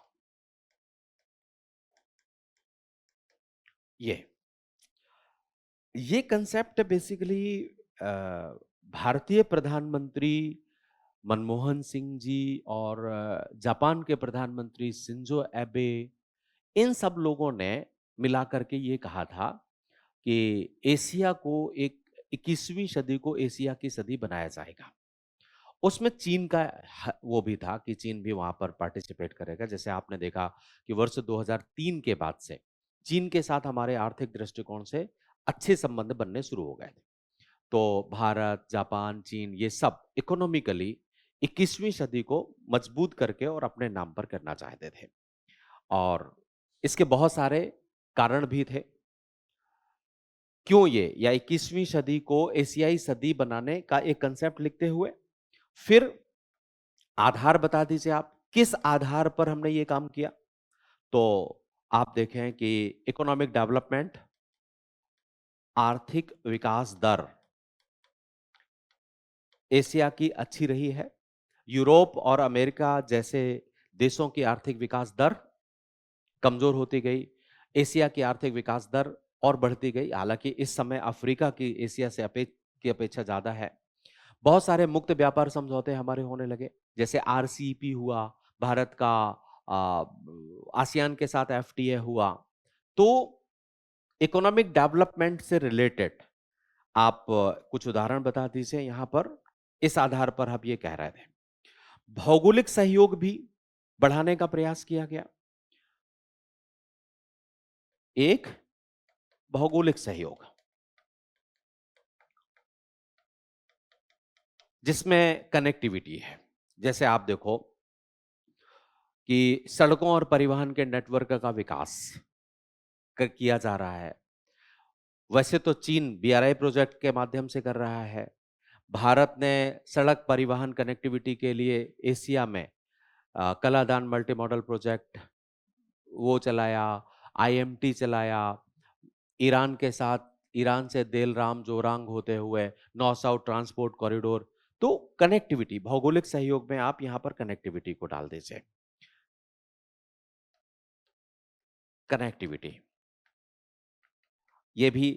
इसके बाद शिक्षा और स्वास्थ्य के क्षेत्र में भी हमने सहयोग को बढ़ाया, और स्वास्थ्य के क्षेत्र में बहुत सारे काम यहां पर किए गए। तो इसका एक आध उदाहरण हम लिख सकते हैं, जैसे कोविड-19 के दौरान कोविड वैक्सीन को लेकर के एक दूसरे के, तो ये सब कुछ पर्यावरण संरक्षण में भी सहयोग, ये आधार थे जिस आधार पर हम 21वीं सदी को एशिया की सदी बना सकते हैं। अब इसी बात को छोटे से रूप में ध्यान कैसे रखा जाए।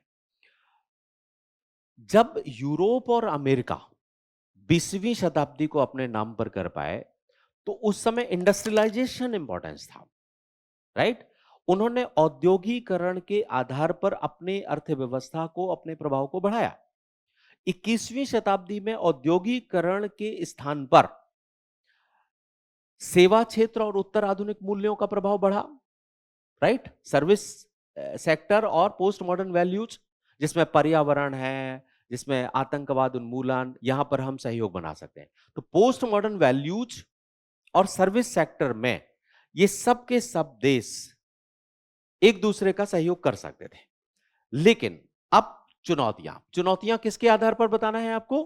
भारत चीन। यहां पर आप चैलेंजेस बता दीजिए। चुनौतियां क्या है? जो प्रोजेक्ट चलाए जा रहे हैं वहां पर भारत और चीन के बीच प्रतिस्पर्धा है। जैसे बीआरआई प्रोजेक्ट को भारत एक्सेप्ट नहीं करता, नॉर्थ साउथ ट्रांसपोर्ट कॉरिडोर को चाइना एक्सेप्ट नहीं करता। चीन अपनी अर्थव्यवस्था के आधार पर भारत को घेरने का काम करता है। चीन ने भारतीय अर्थव्यवस्था या भारत को नुकसान पहुंचाने के उद्देश्य से सागर ये आपका मोतियों की माला प्रोजेक्ट चलाया, क्रेडिट डेप्ट डिप्लोमेसी। तो चीन एशिया को, जो जो कॉन्फ्लिक्ट है मेजर, वो ये है कि भारत, जापान, साउथ कोरिया, ये सब मिलकर के एशिया को डेवलप करना चाहते थे। लेकिन चीन अपने स्तर पर आधिपत्य स्थापित करके एशिया का विकास करना चाहता है। तो चीन के इस डोमिनेंस को क्या एक्सेप्ट किया जाएगा? तो कॉन्फ्लिक्ट आएगा। मतलब चीन की विस्तारवादी नीति, चीन की भारत के प्रति कॉन्फ्लिक्ट, यहां पर आपको जैसे स्टैंड ऑफ हो रहा है आजकल सीमा पर, या चीन की विस्तारवादी नीति के तहत हिंद महासागर में बहुत सारे द्वीपीय देशों में चीन अपना प्रभाव स्थापित करने की कोशिश करता है, ऋण जाल कूटनीति के माध्यम से ऐसा कर, वो सब आप यहां पर लिख दीजिए। ठीक है ना। इस कारण से ये अब भारत और चीन के बीच बढ़ते टकराव को देखते हुए 21वीं सदी को एशिया, चुनौतियां लिखने के बाद जब आप कंक्लूड करेंगे तो एक बार जरूर पॉजिटिव वैल्यू भी होना चाहिए। उपरोक्त चुनौतियों के बावजूद भारत 21वीं सदी को एशियाई सदी बनाने के लिए प्रयासरत है।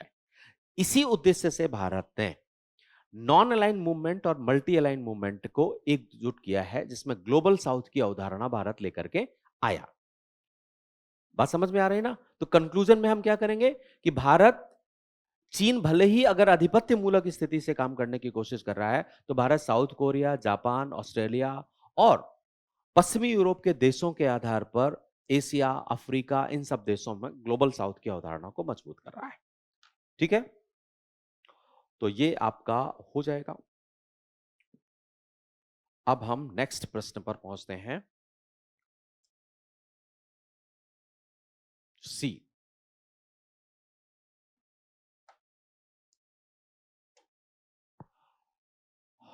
21वीं सदी में एक नई अंतरराष्ट्रीय अर्थव्यवस्था स्थापित करने के लक्ष्य को साकार करने में वैश्विक दक्षिण के नेता के रूप में भारत की संभावित भूमिका। ठीक। अब बिल्कुल बढ़िया सवाल है। तो यहां पर सबसे पहले तो आप ग्लोबल साउथ के बारे में बता दीजिए। प्रश्न समझ में आ गया ना?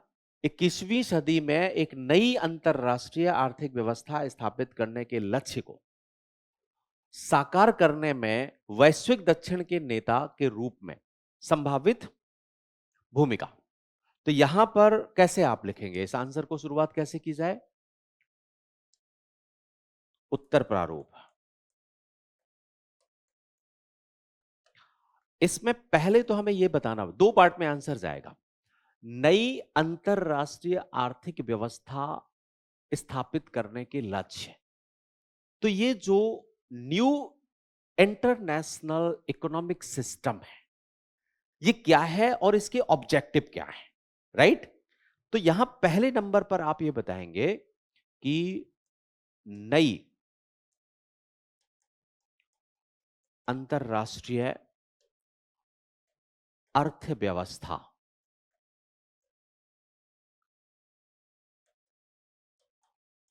के लक्ष्य क्या है। अब इन लक्ष्यों को प्राप्त करने में, एक पार्ट हो गया आंसर, इसको साकार करने में वैश्विक दक्षिण के नेता के रूप में भारत की संभावित भूमिका। अब इस लक्ष्य को प्राप्त करने में भारत की भूमिका,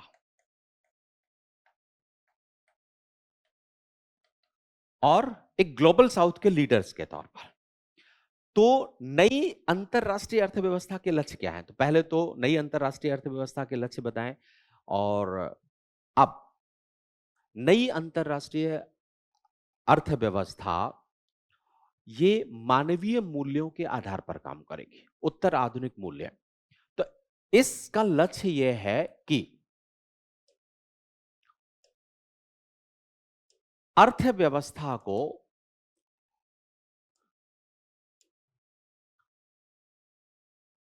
सहयोग एवं मानवीय मूल्यों के आधार पर विकसित करना है, के आधार पर विकसित करना है।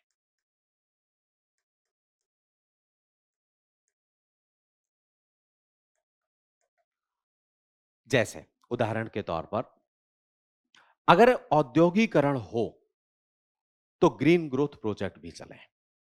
इंडस्ट्रियलाइजेशन, औद्योगिकरण पर्यावरण के अनुकूल होना चाहिए, राइट? अब पर्यावरण के अनुकूल अगर औद्योगिकरण को चलाना है तो आपको ग्रीन ग्रोथ प्रोजेक्ट चलाने पड़ेंगे, वृक्षारोपण करना पड़ेगा, ग्रीन एनर्जी पर बेस्ड काम करना पड़ेगा। तो यहीं पर आप हरित ऊर्जा का विकास करना होगा या नहीं?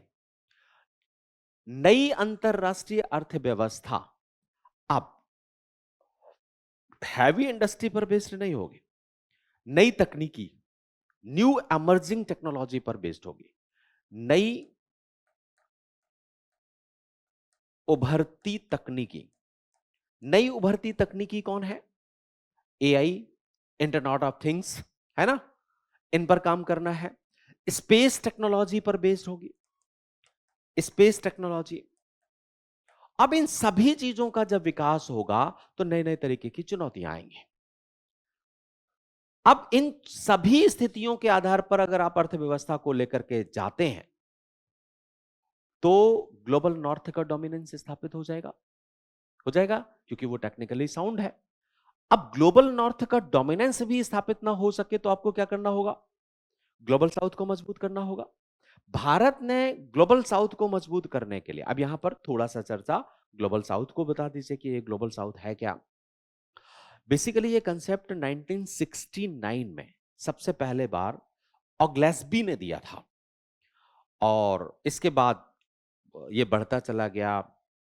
धीरे धीरे ग्लोबल साउथ शब्द आया जिसमें दक्षिण के गरीब देशों को ग्लोबल साउथ कहा गया, जो आर्थिक दृष्टिकोण से कमजोर हैं, जिसमें लैटिन अमेरिका, अफ्रीका और एशिया के देश। ऑस्ट्रेलिया इसमें नहीं आता है, ऑस्ट्रेलिया अलग हो जाता है। तो इन सबको ग्लोबल साउथ का दिया गया। अब मजेदार, अभी थोड़ी देर पहले मैंने एक सूत्र बताया था कि हम नॉन अलाइंड मूवमेंट को मल्टी अलाइंड मूवमेंट के साथ जोड़ करके ग्लोबल साउथ को बनाना चाहते हैं। तो यहां पर थोड़ा सा चर्चा आप ग्लोबल साउथ की कर दीजिए, और फिर भारत की भूमिका में नाम प्लस मल्टी अलाइन मूवमेंट बराबर ग्लोबल साउथ। अब हम ग्लोबल नॉर्थ को इस क्षेत्र में लेकर के आना चाहते हैं।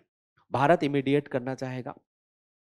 इससे क्या होगा कि आर्थिक और राजनीतिक शक्ति का केंद्र परिवर्तित होगा। इससे ग्लोबल ऑर्गेनाइजेशन जितने हैं, यूएनओ है, डब्ल्यूटीओ है, इस पर ग्लोबल साउथ का प्रभाव बढ़ेगा। जैसे जो मानवीय समस्याएं हैं उनको दूर करने में हमें मदद मिलेगी। पश्चिमी राष्ट्र अपने हितों पर काम नहीं कर पाएंगे, डब्ल्यूटीओ को सबके हितों में आगे बढ़ाया जा सकेगा। इन सब क्षेत्रों में भारत को जरूरत है ग्लोबल साउथ के सहयोग की, और भारत यहां पर काम कर रहा है। ठीक, तो यहां पर जो जो भारत, जैसे G20 में भारत ने आतंकवाद को डिफाइन करने के लिए, या G7 में आतंकवाद को डिफाइन करने के लिए, तीसरी दुनिया के देशों में अब काम करने के लिए कहा, हमें जलवायु परिवर्तन पर सक्रिय होना चाहिए। ये सब चीजें हमने तो ये बता देना है आपको। डिजिटल टेक्नोलॉजी में ग्लोबल नॉर्थ को दक्षिण के देशों में निवेश करने के लिए भी इनवाइट किया गया। ठीक है, अब भारत के द्वारा चलाए गए इस क्षेत्र में दो चार काम आप लिख दीजिए तो और अच्छा हो जाएगा आंसर। जैसे भारत ने जनवरी 2023 में voice of global south summit का आयोजन किया था। जनवरी 2023 में voice of global south summit, जहां पर भारत ने 5 घोषणाएं करी थी। एक तो global south centre of excellence को स्थापित किया जाएगा, जिसमें विकास समाधान के लिए सर्वोत्तम प्रथाएं डेवलप की जाएंगी, एक ऐसा सेंटर होगा। दूसरा, global south science and technology initiative शुरू किया हमने। इसी में आरोग्य मैत्री परियोजना है ना हमारी एक, आरोग्य मैत्री स्वास्थ्य के क्षेत्र में आगे बढ़ाना है। तो स्वास्थ्य के क्षेत्र में हम काम करना चाहते हैं। Global south young diplomats forum का निर्माण किया गया, जिसमें दुनिया के जितने भी यंग्स लीडर हैं या डिप्लोमेट्स हैं, पत्रकार हैं, उन सबको एक जगह एक प्लेटफॉर्म मिलेगा, एक थिंक टैंक के तौर पर काम किया जाएगा, जहां पर आपसी सहमति बनाई जा सकेगी कि आप क्या कैसे काम कर सकते हैं। पांचवा है ग्लोबल साउथ स्कॉलरशिप का हमने काम किया, जिससे उच्च शिक्षा का विस्तार किया जाएगा। तो भारत के द्वारा उठाए गए एक उदाहरण voice of global south summit, इसको आप जरूर लिख दीजिए, voice of global south summit हो जाएगा आंसर। ठीक, तो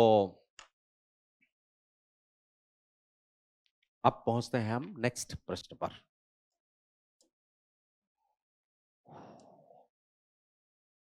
सातवां सवाल, तो सातवें का ए,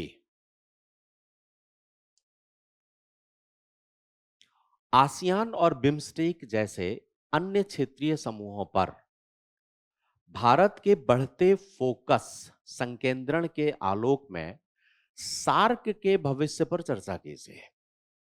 अब यहां देखना, आपको बताना यह है कि भारत का कंसंट्रेशन इस समय आसियान और बिम्स्टेक की तरफ जा रहा है, तो सार्क का क्या भविष्य होगा, राइट?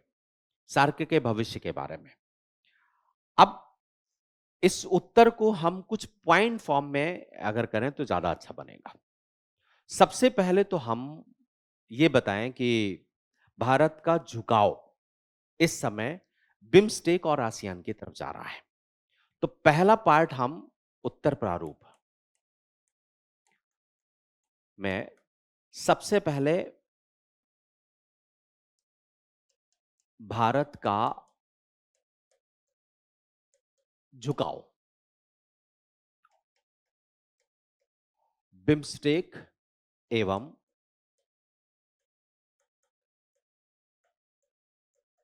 आसियान की ओर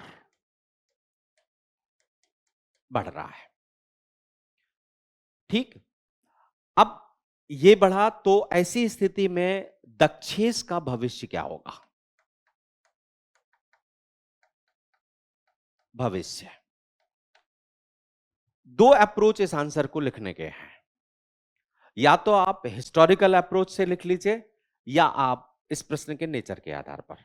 अगर आप हिस्टोरिकल अप्रोच में लिखते हैं तो सबसे पहले आपको दक्षेस की अप्रासंगिकता बतानी पड़ेगी कि दक्षेस कैसे इरेलेवेंट हुआ और उसकी इरेलेवेंसी के कारण से भारत का झुकाव बिम्स्टेक और म्यांमार की तरफ गया।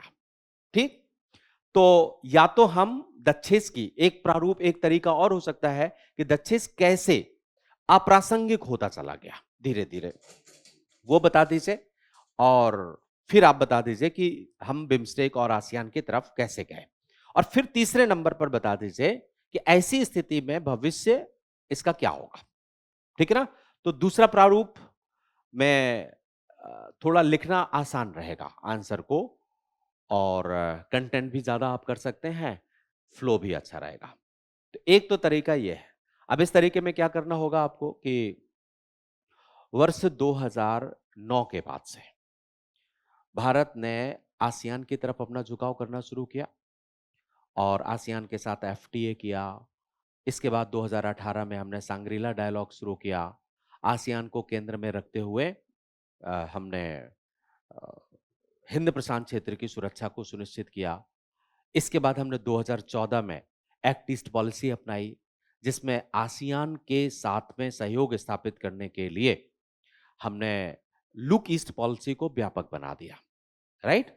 लुक ईस्ट पॉलिसी को व्यापक बनाते हुए 4C+ सिक्योरिटी हम लेकर के आए, जिसमें आपका कॉमर्स है, कल्चर है, कनेक्टिविटी है, कैपेसिटी डेवलपमेंट है और सुरक्षा। तो आप ये तीन चार बातें बता करके कि आसियान के साथ हमारी नजदीकियां बढ़ी।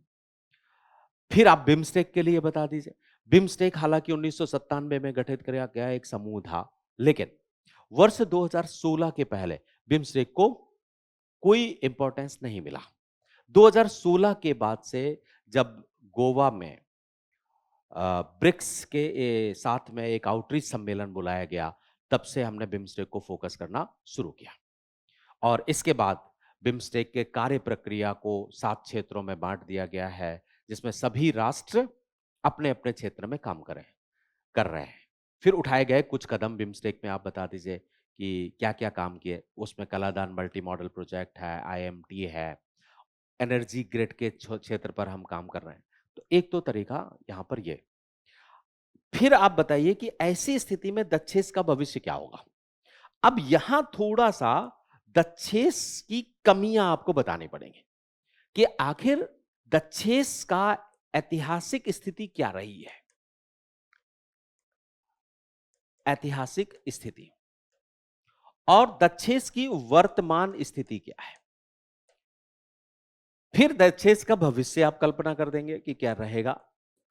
तो ऐतिहासिक स्थिति में दक्षेस 1985 में बना, लेकिन 1985 से लेकर के 2016 तक अनेक कदम उठाने के बावजूद, भारत द्वारा अनेक पहलें करने के बावजूद, भारत और पाकिस्तान कॉन्फ्लिक्ट के कारण से दक्षेस कोई भी एक मात्र काम मंच में नहीं कर पाया। उदाहरण के तौर पर भारत के इनिशिएटिव से एफटीए साफ्टा लाने का प्रयास किया गया, 2006 में लागू करने की कोशिश की गई, लेकिन नहीं हो पाया। इसके बाद हमने मोटर वाहन समझौता किया, मोटर वाहन समझौते से भी पाकिस्तान अलग हो गया। फिर हमने G-SAT-9 लेकर के आए, G-SAT-9 से भी पाकिस्तान बाहर हो गया। और अंततः वर्ष 2015-16 में पाकिस्तान परस्त, पाकिस्तान समर्थित आतंकवादी संगठनों ने भारत में अनेक आतंकवादी हमले किए, पठानकोट, उरी, पोमपोर। ऐसी स्थिति में 2016 में जब पाकिस्तान में दक्षेस का सम्मेलन आयोजित होने वाला था, भारत ने वहां पर शिरकत करने से इनकार कर दिया। तो 2016 से लेकर के और आज 2024 तक दक्षेस का शिखर सम्मेलन आयोजित नहीं किया गया। ठीक है ना? इसी दौरान आपने देखा कि हमारा झुकाव इस तरफ बढ़ा। तो फिर ऐतिहासिक स्थिति ये हो गई हमारी, छोटे छोटे से रूप में बताना है। वर्तमान स्थिति क्या है? वर्तमान में भारत ने डिजास्टर डिप्लोमेसी को आधार बना करके दक्षेश राष्ट्रों के साथ मदद करी, लेकिन अभी कोई भी दक्षेश, तो भविष्य में बनी हुई प्रतिस्पर्धाओं के कारण से फिलहाल दक्षेश की भावी कल्पना करना जटिल है। ठीक है ना? आपको कल्पना नहीं करना है, आपको क्या बता देना है कि वर्तमान परिस्थितियों को देखते हुए और भारत पाकिस्तान तनाव प्लस दक्षिण एशिया में विद्यमान चुनौतियों को ध्यान में रखते हुए दक्षेश की भविष्य की कल्पना करना जटिल है। हो जाएगा ना? तो एक तरीका यह है, या एक सीधा सीधा तरीका है, लेकिन ये बढ़िया है, ऐसे आप लिखेंगे तो अच्छा रहेगा, क्योंकि प्रश्न के नेचर के हिसाब से हो गया ना ये, जैसे उसने पूछा। तो कंटेंट वही होते हैं इंटरनेशनल रिलेशन में, बस उनका यूज होता है कि कैसे हमें प्रयोग करना है। नेक्स्ट प्रश्न पर पहुंचे हम, 7 का बी। ये क्या कह रहा है? वास्तविक परमाणु शक्ति के रूप में मान्यता प्राप्त होने के बावजूद परमाणु अप्रसार संधि पर हस्ताक्षर करने से भारत के लगातार इनकार का आलोचनात्मक परीक्षण कीजिए। पूरी दुनिया ये महसूस कर रही है, अब इसमें बताना क्या है कि भारत एक वास्तविक परमाणु शक्ति है और संपूर्ण विश्व इस बात को एक्सेप्ट कर रहा है कि भारत एक परमाणु शक्ति है। तो फिर हम एनपीटी पर हस्ताक्षर क्यों नहीं कर रहे हैं? उसका कारण क्या है? थोड़ा सा ब्रेक ले लेते हैं और फिर चर्चा करते हैं ना। तो कितने सवाल बचे हमारे? बस 5 हैं। बी और सी दो तो इसके हो गए और एक 8वां सवाल, तो 5 सवाल बचे ना। बस थोड़े 5-7 मिनट में शुरू कर लेते हैं।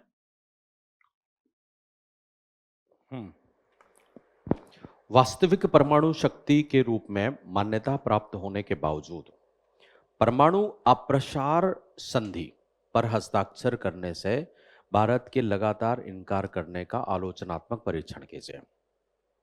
तो पहले तो आपको यह बता देना है कि भारत कैसे वास्तविक परमाणु शक्ति है, फिर हम बताएंगे उत्तर प्रारूप, और इसमें हम पहले नंबर पर भारत कैसे वास्तविक परमाणु शक्ति है। भारत की वास्तविक परमाणु शक्ति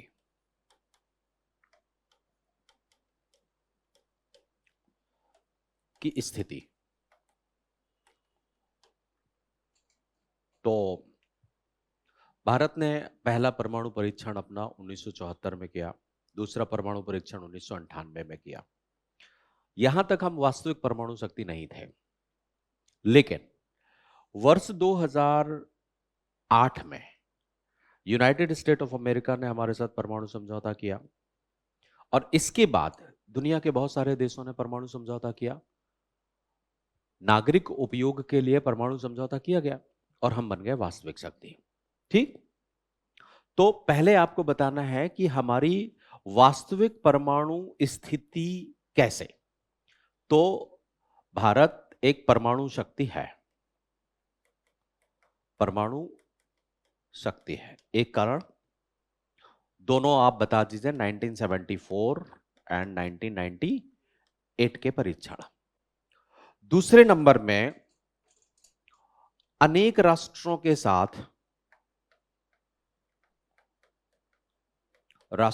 साथ परमाणु समझौता है, जिसमें अमेरिका, रूस, जापान, ऑस्ट्रेलिया, अर्जेंटीना, ये सब के साथ है। इसके बाद भारत अनेक परमाणु मिसाइल्स ऑर्गेनाइजेशन का सदस्य है, जिनमें एमटीसीआर है, वॉसेनर अरेंजमेंट है, ऑस्ट्रेलिया ग्रुप है या नहीं? तो परमाणु संगठनों का सदस्य है। ये सब इस बात को स्पष्ट कर देते हैं कि भारत एक वास्तविक परमाणु शक्ति संपन्न राष्ट्र है। इसके बावजूद भारत, अब दूसरे नंबर पर आप बताइए कि फिर भी भारत एनपीटी पर हस्ताक्षर क्यों नहीं कर रहा है। तो एनपीटी पर हस्ताक्षर की स्थिति, अब चूंकि प्रश्न कह रहा है कि इनकार करने का आलोचनात्मक परीक्षण कीजिए, तो दो पार्ट में चला जाएगा। हस्ताक्षर ना करने के भारत द्वारा दिए गए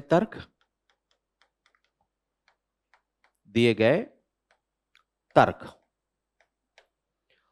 और इसका प्रभाव, हस्ताक्षर ना करने का प्रभाव, जहां पर आलोचना आपको करनी होगी, राइट। तो ना हस्ताक्षर करने का कारण क्या था।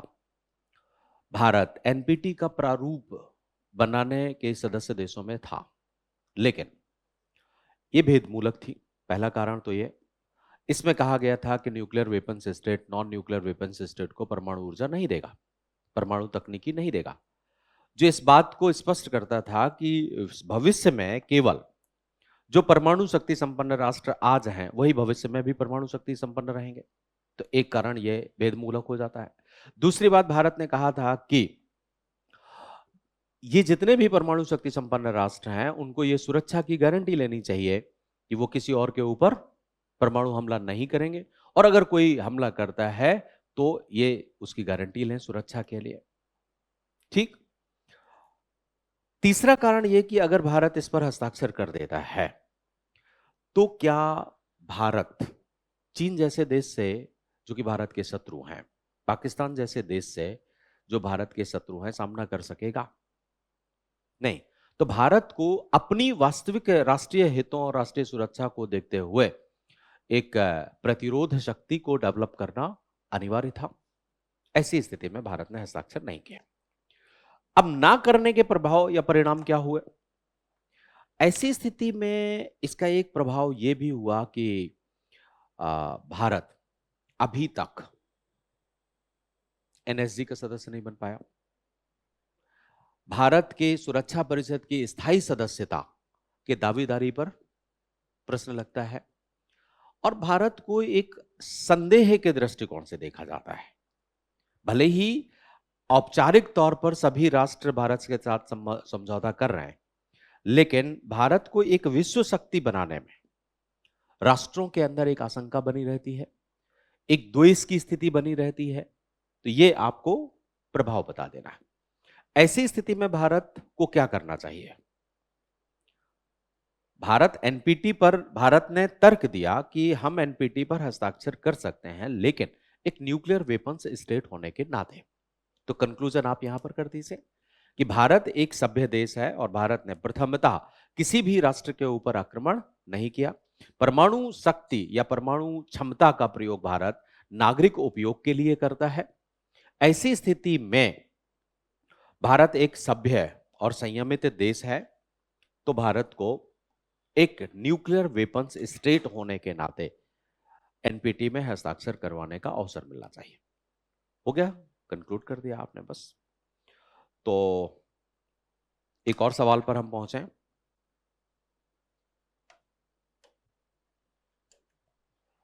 सात का सी,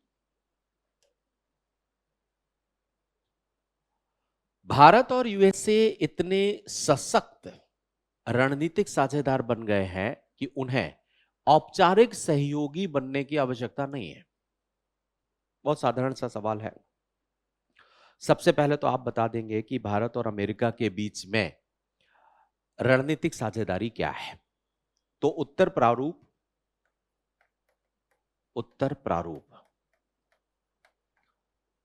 दो पार्ट में ये जाएगा।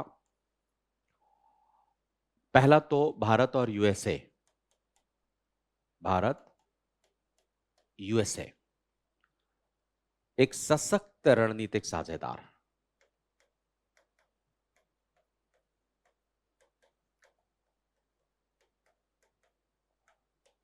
साझेदार के तौर पर यहां आप उठाए गए कुछ कदम लिख दीजिए कि कैसे हम सशक्त रणनीतिक साझेदार बनते चले गए। ठीक। फिर दूसरे नंबर पर आपको बताना है कि ऐसी स्थिति में औपचारिक सहयोगी बनने की आवश्यकता है। औपचारिक सहयोगी का मतलब होता है कि हम जैसे नाटो के सदस्य बन जाएं। औपचारिक सहयोगी नाटो के सदस्य आप बन जाएं तो वो औपचारिक रूप से वो आपके सुरक्षा के प्रति जिम्मेदार हो जाएगा। तो फिर दूसरे नंबर पर औपचारिक सहयोगी बनने की आवश्यकता। अब यहां पर आप नाटो को ध्यान में रखते हुए कि नाटो का हम सदस्य अगर बनते हैं तो उसके क्या फायदे होंगे और उसके क्या नुकसान होंगे। ठीक है।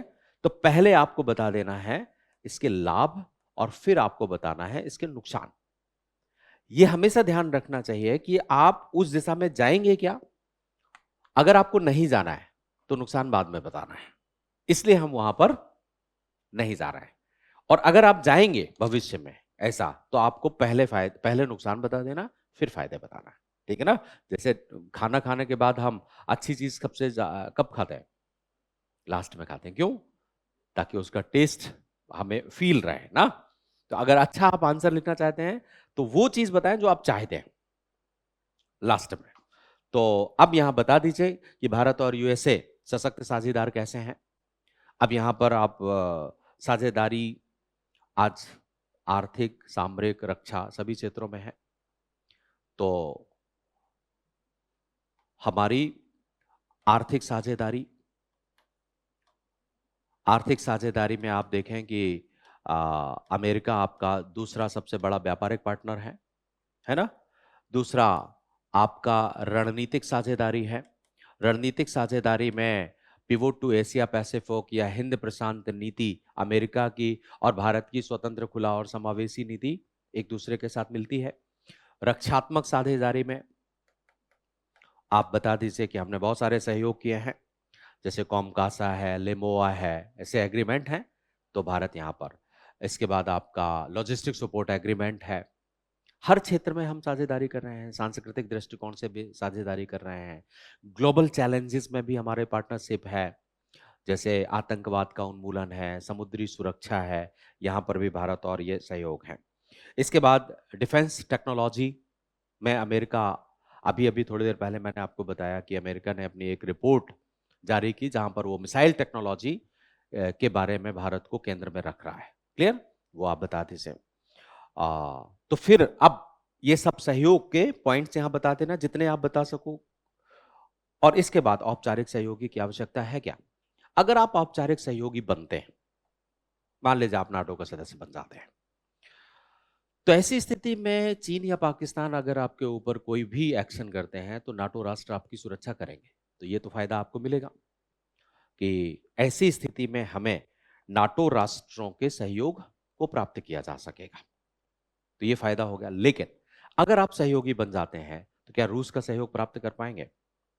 नहीं कर पाएंगे। मतलब दक्षिण एशिया में अब एक नई प्रकार के शीत युद्ध की स्थिति पैदा हो जाएगी। नाटो का विस्तार हो जाएगा। नाटो की सेनाएं आपके ऊपर प्रभाव स्थापित करने की कोशिश करेंगे, वो है। तो उन सभी चीजों को देखते हुए हम अपनी रणनीति को स्वायत्त बनाए रखने के लिए औपचारिक रूप से सहयोगी नहीं बनना चाहते हैं। क्लियर? अगर आप नाटो का सदस्य बन जाते हैं तो क्या फिर ग्लोबल साउथ के अप्रोच को आप मजबूत कर पाएंगे? नहीं कर पाएंगे। नाटो का सदस्य बन जाने के बाद आपको बहुत सारे अपने इंटेलिजेंस को शेयर करना पड़ेगा उनको। वो आप करेंगे तो ये जितनी भी बड़ी शक्तियां हैं जो टेक्नोलॉजिकली, स्ट्रेटजिकली स्ट्रांग हो गई हैं, वो आपका शोषण कर सकते हैं। तो उन कारणों से हम यहां पर हमें जरूरत नहीं है। हम एक तरीके से नॉन ब्लॉक स्तर पर ही रहेंगे। ठीक है? कंक्लूड करते हैं, हो जाएगा। तो जब हमारे सहयोग इतने बढ़िया है ही तो फिर औपचारिक सहयोग की जरूरत क्या है या नहीं है? जीवन अगर ऐसे ही कट जाए तो निकाह की जरूरत क्या है? दबाव बढ़ जाएगा। दोनों बातें बतानी है, फायदे बताएंगे पहले आप और फिर नुकसान बताएंगे। क्लियर? चलिए अब हम एक और सवाल पर चलते हैं।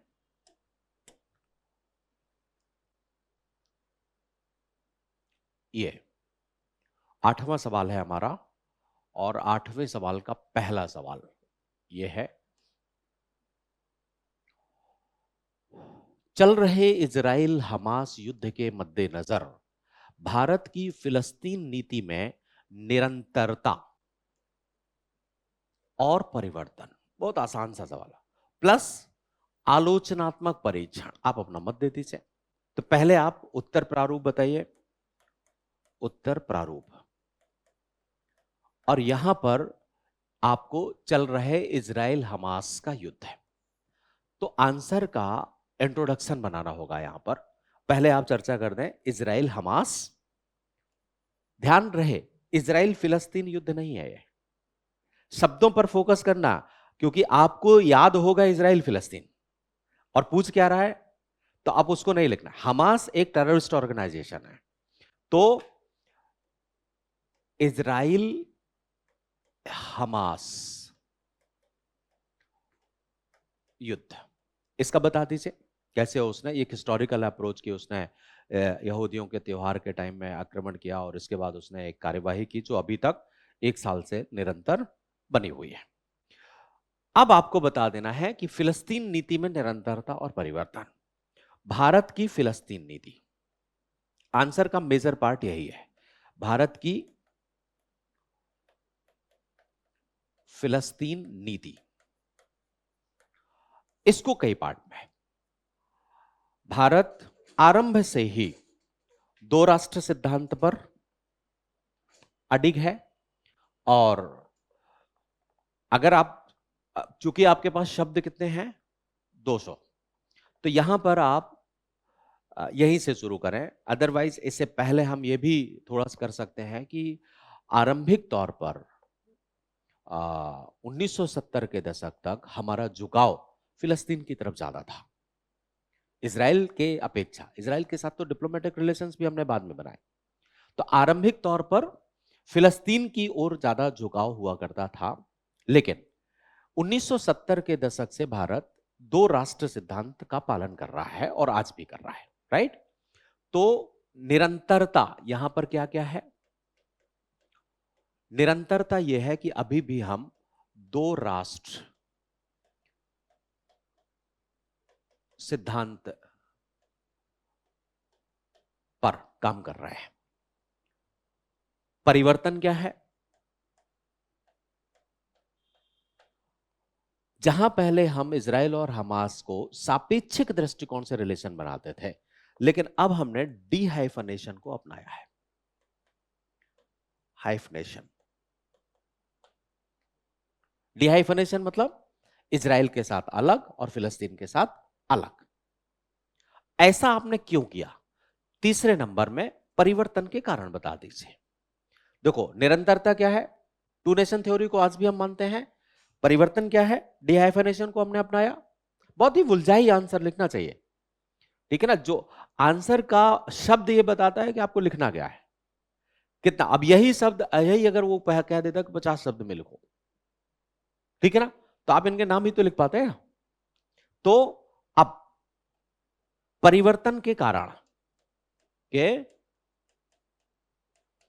कारण बता दीजिए आप, और इन कारणों को बताते हुए 1-2 पॉइंट्स में आप उदाहरण दे दीजिए कि इजराइल के साथ आपने कैसे रिलेशंस बनाए।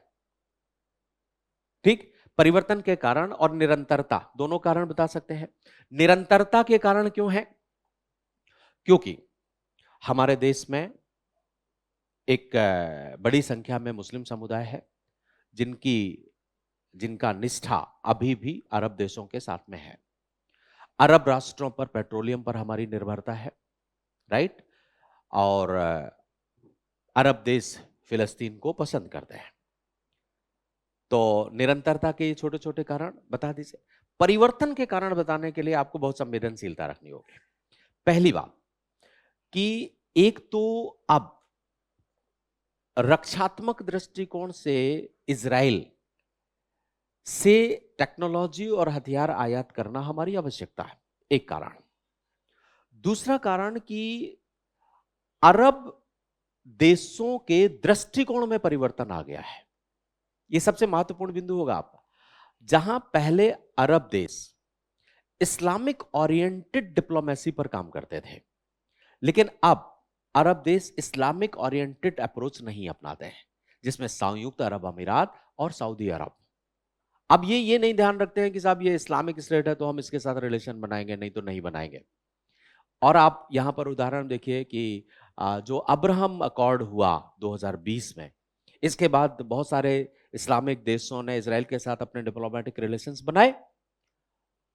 तो वो जो इस्लामिक एक अप्रोच था रिलेशन बनाने का, वो इस समय कमजोर हुआ है। ऐसी स्थिति में इजराइल से अहित प्राप्त करना हमारी तीसरा कारण। अब अरब देशों पर हमारी निर्भरता भी कम हुई है। एक तरफ तो हम ग्रीन एनर्जी की तरफ जा रहे हैं, तो पेट्रोलियम पर निर्भरता कम हुई। दूसरी तरफ हम हमारे सोर्सेस पेट्रोलियम के लिए और बदल गए हैं, जिसमें हमारे पास रसिया भी आ गया है, जिसमें हमारे पास लैटिन अमेरिकी देश भी आ गए हैं। ठीक है, तो आप ये 2-3 कारण परिवर्तन। एक तो इजराइल से अच्छी टेक्नोलॉजी को प्राप्त करना, दूसरा अरब देशों के अप्रोच में परिवर्तन आना। जहां पहले इस्लामिक ओरिएंटेड डिप्लोमेसी हुआ करती थी उनकी, अब वो चीज नहीं है वहां पर। तो इन स्थितियों पर भारत ने काम करना, और फिर इजराइल के साथ एक आध दो सहयोग आप बता दो। क्लियर? तो निरंतरता है, किस कारण से वो बता दिया, परिवर्तन है, तो निरंतरता और परिवर्तन के कारण बता दो, एवं परिवर्तन के कारण। क्लियर? एक स्थिति ये हिस्टोरिकल है, करंट अफेयर का मामला हो गया। ये कॉन्फ्लिक्ट है जो हमने किया, एक पैराग्राफ में छोटा सा लिख दो आप डिहाइफनेशन के तहत, और फिर यहां पर प्रमाण दे दो। आसान सा सवाल है। इसके बाद आप आ जाइए यहां पर। ये कहता है कि उत्तर पूर्व की जटिलता, उत्तर पूर्वी क्षेत्र की जटिल निर्जातीय राजनीतिक गतिशीलता पर भारत सरकार द्वारा म्यांमार के साथ मुक्त आवागमन व्यवस्था को समाप्त करने के आशय पर चर्चा कीजिए। आसान सा सवाल है। पहला सवाल आप ये बताएंगे कि उत्तर पूर्व क्षेत्र की जटिल निर्जातीय राजनीतिक गतिशीलता एक पार्ट हो गया। इस पर भारत सरकार द्वारा म्यांमार के साथ एफटीए को समाप्त करने के आशय पर, तो सबसे पहले हम, ये इंटरनल सिक्योरिटी का भी सवाल है, वहां भी आ सकता था, थर्ड पेपर में भी, और यहां भी आ सकता था, और आपका ऑप्शनल में तो आ ही गया उत्तर प्रारूप। अब यहां पर उत्तर पूर्व की निर्जातीय राजनीतिक गतिशीलता, नॉर्थ ईस्ट की निर्जातीय राजनीतिक गतिशीलता, इस गतिशीलता के परिणाम और free movement regime, free movement regime को समाप्त करने की घोषणा।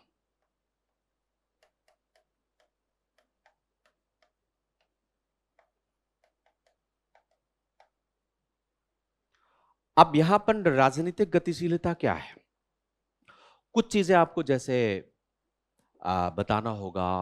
जो नेशनलिज्म, जो नेशनलिज्म जैसे अवैध आप्रवासन बढ़ा है, और लुसाई, चिन और कुकी, इन जनजातियों ने एक पुराने जो नेशनलिज्म को पुनः सक्रिय करने का प्रयास किया है। वहां पर निर्जातीय द्वंद्व नॉर्थ ईस्ट में बढ़ रहा है। मणिपुर है, मिजोरम है, और नागालैंड है, इन सब क्षेत्रों में। ठीक है ना? तो राजनीतिक गतिशीलता में एक तो निर्जातीय संघर्ष बढ़ा है, जिससे अवैध आप्रवासन बढ़ा है। आप्रवासन, जो राष्ट्रीयता, ये सबसे महत्वपूर्ण पॉइंट होगा, जो राष्ट्रीयता, जो उपराष्ट्रीयता पुनः सक्रिय हो रही है। उपराष्ट्रीयता पुनः सक्रिय हो रही है। ये जो उपराष्ट्रीयता बेसिकली 1885-86 के आसपास, मतलब उस दशक में 1885-86 का मतलब 1890 का दशक हुआ ना, तो ब्रिटिश गवर्नमेंट ने इस क्षेत्र को इंटीग्रेट किया। उसी समय आपको याद हो कि एंग्लो बर्मा युद्ध भी हुए थे। तो अब यहां पर एक नेशनलिज्म था पहले, जो नेशनलिज्म, और इस जो नेशनलिज्म में जो सोर्स से कई जनजातियां एक साथ थी, जिसमें आप कुकी को देख सकते हैं, कुकी, जिसमें आप लुशाई, जिसमें चिन, ये जनजातियां थी। अब ये जनजातियां एक ही सोर्स मानते हैं अपने आप को, कल्चरल एक ही सोर्स है, और वो है जो। ऐसी स्थिति में अंग्रेजों को इस पूरे के पूरे एरिया, जो आपका ये मणिपुर मिजोरम का क्षेत्र है, यहां पर शासन करना बहुत जटिल हो रहा था। तो उन्होंने इनको सेपरेट कर दिया। कुछ म्यांमार प्रशासन में चली गई, कुछ बंगाल प्रशासन में चली गई, कुछ असम प्रशासन में आ गई, सेपरेट हो गई। तो ऐसी स्थिति में शासन करना आसान हो गया। लेकिन अब म्यांमार प्रशासन इन जनजातियों के बारे में ध्यान नहीं देता है। जैसे जैसे वहां सैन्य सत्ता आती है, तो चिन, लुसाई, जो जनजातियां वहां पर पाई जाती हैं, या नागा, ये सब वो भाग भाग करके यहां आ रही हैं आपके यहां पर। सेम स्थिति बांग्लादेश में हुई, और वहीं पर अचानक तौर पर आपने देखा था कि मणिपुर में हाई कोर्ट ने एक डिसीजन दिया था कि कुकी को निर्जातीय या जनजाति का रिजर्वेशन मिलना चाहिए, जो गवर्नमेंट ने एक्सेप्ट किया। तो अचानक कारण बना, जिससे ये सब जनजातियां लामबंद होने लगी, और लामबंद होकर के ये उसी नेशनलिज्म को, जो उपराष्ट्रीयता को, ये पुनः सक्रिय कर रहे हैं। ये पॉलिटिकल मूवमेंट का एक बहुत बड़ा कारण हुआ, जिससे ये गतिशीलता बढ़ी।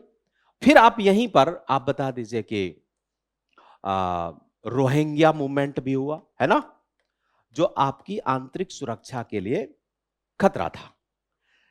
ऐसी स्थिति के परिणाम क्या हो सकते थे?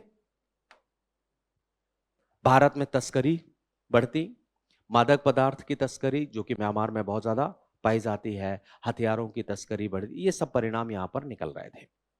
तो जो ये अवैध फ्री मूवमेंट था, ये फ्री मूवमेंट एग्रीमेंट हमने 2018 में किया था म्यांमार के साथ से, वो हमें इन बॉर्डर्स को एक मूवमेंट होने में रोकता था। तो 2024 में हमारे गृह मंत्री ने इस फ्री मूवमेंट को रोक दिया कि हम इसे खत्म कर दें। यहां पर आप इसका परिणाम में एक और देख सकते थे कि ये और ज्यादा बढ़ रहे थे, क्योंकि म्यांमार में 2021 के बाद से डेमोक्रेसी समाप्त हो गई, वहां पर अनस्टेबिलिटी आ गई, सैन्य सत्ता है, निर्जातीय कॉन्फ्लिक्ट वहां पर चल रहा है। तो ये फ्री मूवमेंट आपने समाप्त कर दिया। क्लियर? तो ये आपका एक आंसर हो जाएगा। एक और प्रश्न है हमारा ये। हाँ जी।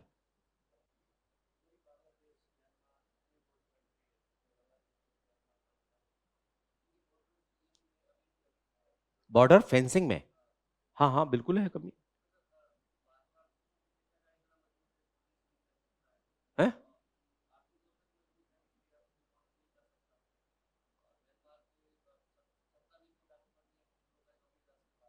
हाँ हाँ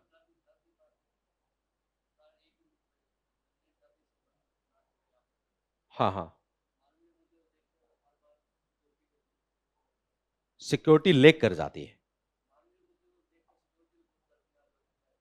हाँ हाँ हाँ हाँ, तो पूछना क्या चाह रहे हैं आप?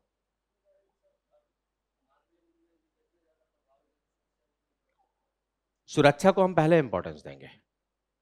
नॉर्थ या जिन एरिया में ना सुरक्षा हम पहले इंपॉर्टेंस देंगे, सुरक्षा के अधीन रहते हुए मानवीय मूल्यों को देख। फ्री मूवमेंट रिजीम को समाप्त करने का औचित्य ही हमारा यही था कि हम मानवीय मूल्यों का सम्मान करते हैं, लेकिन अपनी राष्ट्रीय सुरक्षा को हम पहला इंपॉर्टेंस देंगे। ठीक।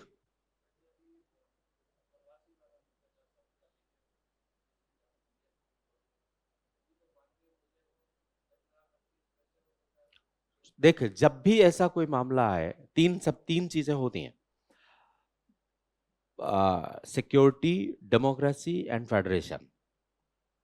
इन तीनों का एक क्रम में हमें, अगर सुरक्षा के लिए हमें लोकतंत्र का भी उल्लंघन करना है, लोकतंत्र में मानवीय अधिकार भी आ जाते हैं, तो हम करेंगे। और लोकतंत्र और सुरक्षा के लिए हमें संघात्मक परिसंघात्मक व्यवस्था का उल्लंघन करना है, तो हम करेंगे। हम तीनों को इंपॉर्टेंस देते हैं, हम परिसंघ हैं, डेमोक्रेसी है और सिक्योरिटी है, लेकिन इसका एक हायरकी होती है ना। जैसे आपको डॉक्टर कह दे कि आपका एक अंग काटना पड़ेगा, हाथ या हृदय, तो आप क्या कहोगे? स्वाभाविक सी बात है, हृदय का इंपॉर्टेंस ज्यादा है, इसलिए सिक्योरिटी ज्यादा महत्वपूर्ण है। ठीक, ये एक हायरकी बना के रखना होता है, सिक्योरिटी को सबसे ऊपर, इसके दूसरे नंबर में डेमोक्रेसी, तीसरे नंबर में फेडरेशन, क्योंकि वो तो प्रशासनिक व्यवस्था है, प्रशासनिक व्यवस्था तो परिवर्तनशील होती ही है ना। आइए, एक सवाल और है हमारा, भारत ने हाल में बहुसंरेखण, ये मल्टी अलाइनमेंट की अपनी खोज में गुट निरपेक्षता को खारिज करने का विकल्प चुना है? नहीं। आपको प्रूफ क्या करना है? नहीं, बल्कि हमने क्या किया है, अभी अभी मैंने थोड़ी देर पहले बताया था, नाम प्लस मल्टी अलाइन मूवमेंट बराबर ग्लोबल साउथ, राइट। हमने ऐसा नहीं किया है। अब आप प्रूफ ये करोगे यहां पर कि हम बहुसंरेखण की तरफ जा रहे हैं। विगत कुछ वर्षों से भारत बहुसंरेखण की ओर अग्रसर है, लेकिन स्वरूप परिवर्तन के साथ हमने गुट निरपेक्षता को भी महत्व दिया है। ठीक है, अब यहां प्रमाण दे दीजिए आप, बहुसंरेखण की तरफ आप कैसे जा रहे हैं?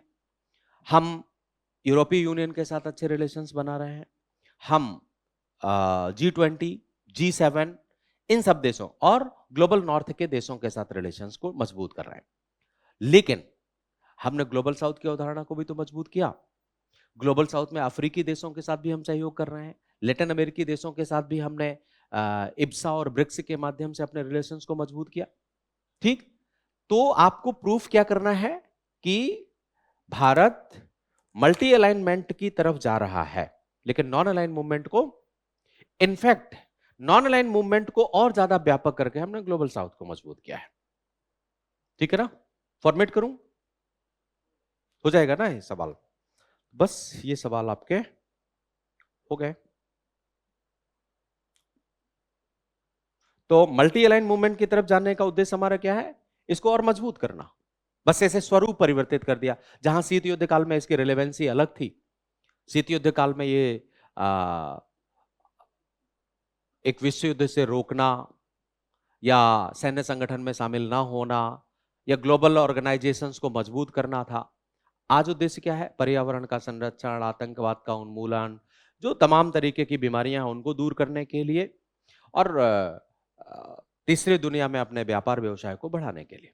तो ये है, इसके साथ हमने इसको मल्टी अलाइन को, बहुसंरेखण को अपना आधार बना लिया है। ठीक है ना?